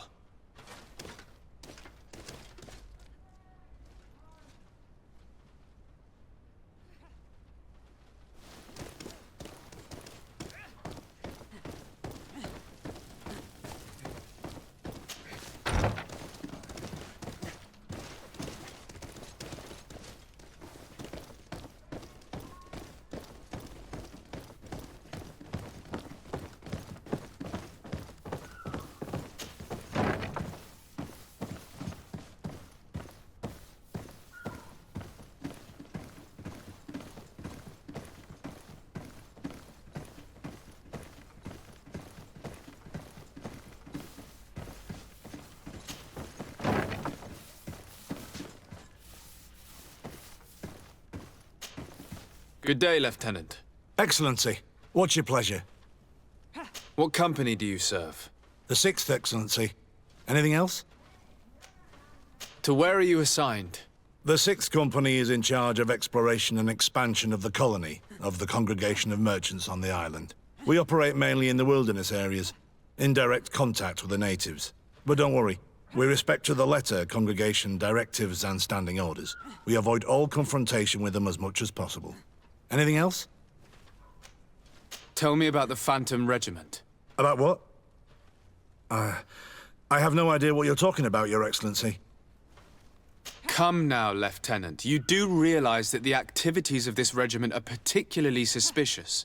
Secrets, threats, fabrications, and maybe even an assassination. This resembles more the pursuits of a criminal organization than the Honorable Coin Guard. Am I to conclude that you are involved? No. No. I assure you that isn't the case. So then tell me what you know about the regiment. I've seen the regiment. Even fought beside them on an operation. On that occasion, our marching orders were kept secret until the last minute. We were asked to remove our regiment emblems. And our pay wasn't even recorded. And of course, we were ordered to speak to no one about it under any circumstances. I hope you realize the risk I'm taking, talking to you about all this. Have no fear. We understand. What was this operation? An attack. A lightning strike. On a caravan from the Bridge Alliance. Marvelous. A company that behaves like back-alley bandits. I know. It really shakes up the honor code. The regiment is made up of young recruits, carefully chosen. Only the best make it through. The training is extremely arduous. And my guess is that Raynor isn't the only one who's died from it. I know that they set up camp just outside the city, where the men live and train. But I'd be at a loss to tell you precisely where it's found. Sorry, Captain. Thank you, Lieutenant. This story is making me sick. Poor Raynor. If I'd have known, I'd never have recruited him. I'm sorry, Kurt.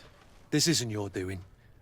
But these filthy phantoms, or whatever they are gonna have to settle the debt. Believe me. You do realize that your own commander is certainly involved in this on some level. Outright clandestine operations could not have taken place without his approval. That he's aware of the existence of the regiment, there is no doubt. That he approves of what they're doing. It wouldn't be the first head that didn't know what his hands were up to.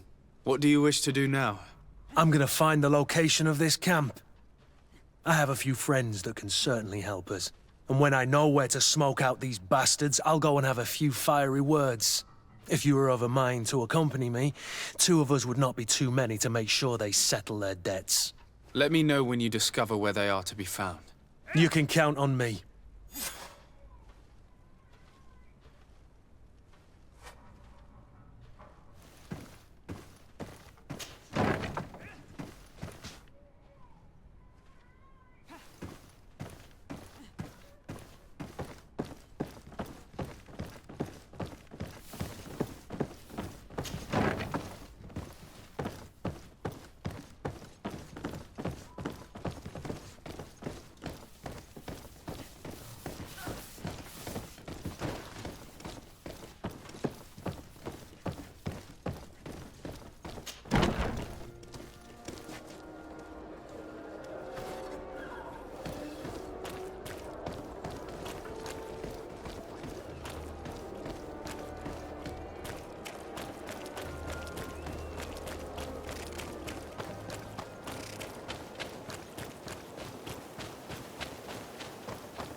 Greenblood, my friend.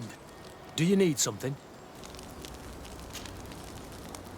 What is your duty as Master of Arms, besides teaching us how to fight? What was my duty, you mean? It's all in the past now.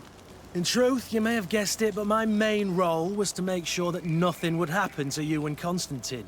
Without, of course, turning you into some courtiers that are afraid of steel. You have to be considered trustworthy to take on this role. But alas, it isolates you from the rest of the guards. Always at the court, but never really belonging to it. I spent almost my entire time with you without seeing my comrades. Anything else? Tell me about your family. Were your parents in the Guard as well? Yes.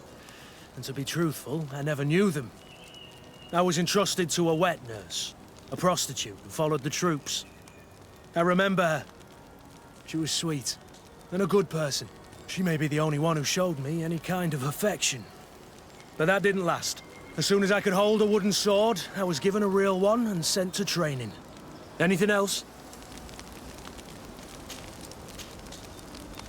I must leave you.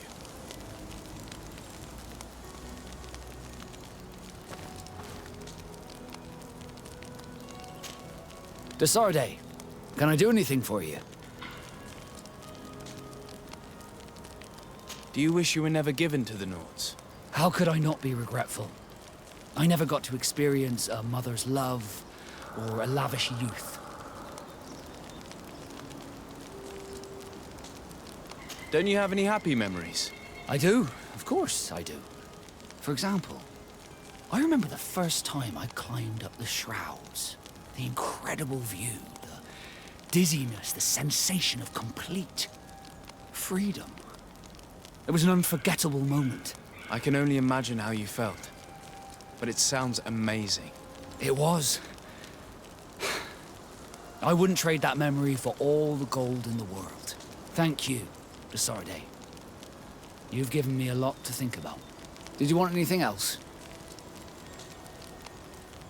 Have you ever heard about the Darcys before? No, I had not. As you know, there are many noble families in Serene. And there was a time when a lot of them had to give a child to the Nauts.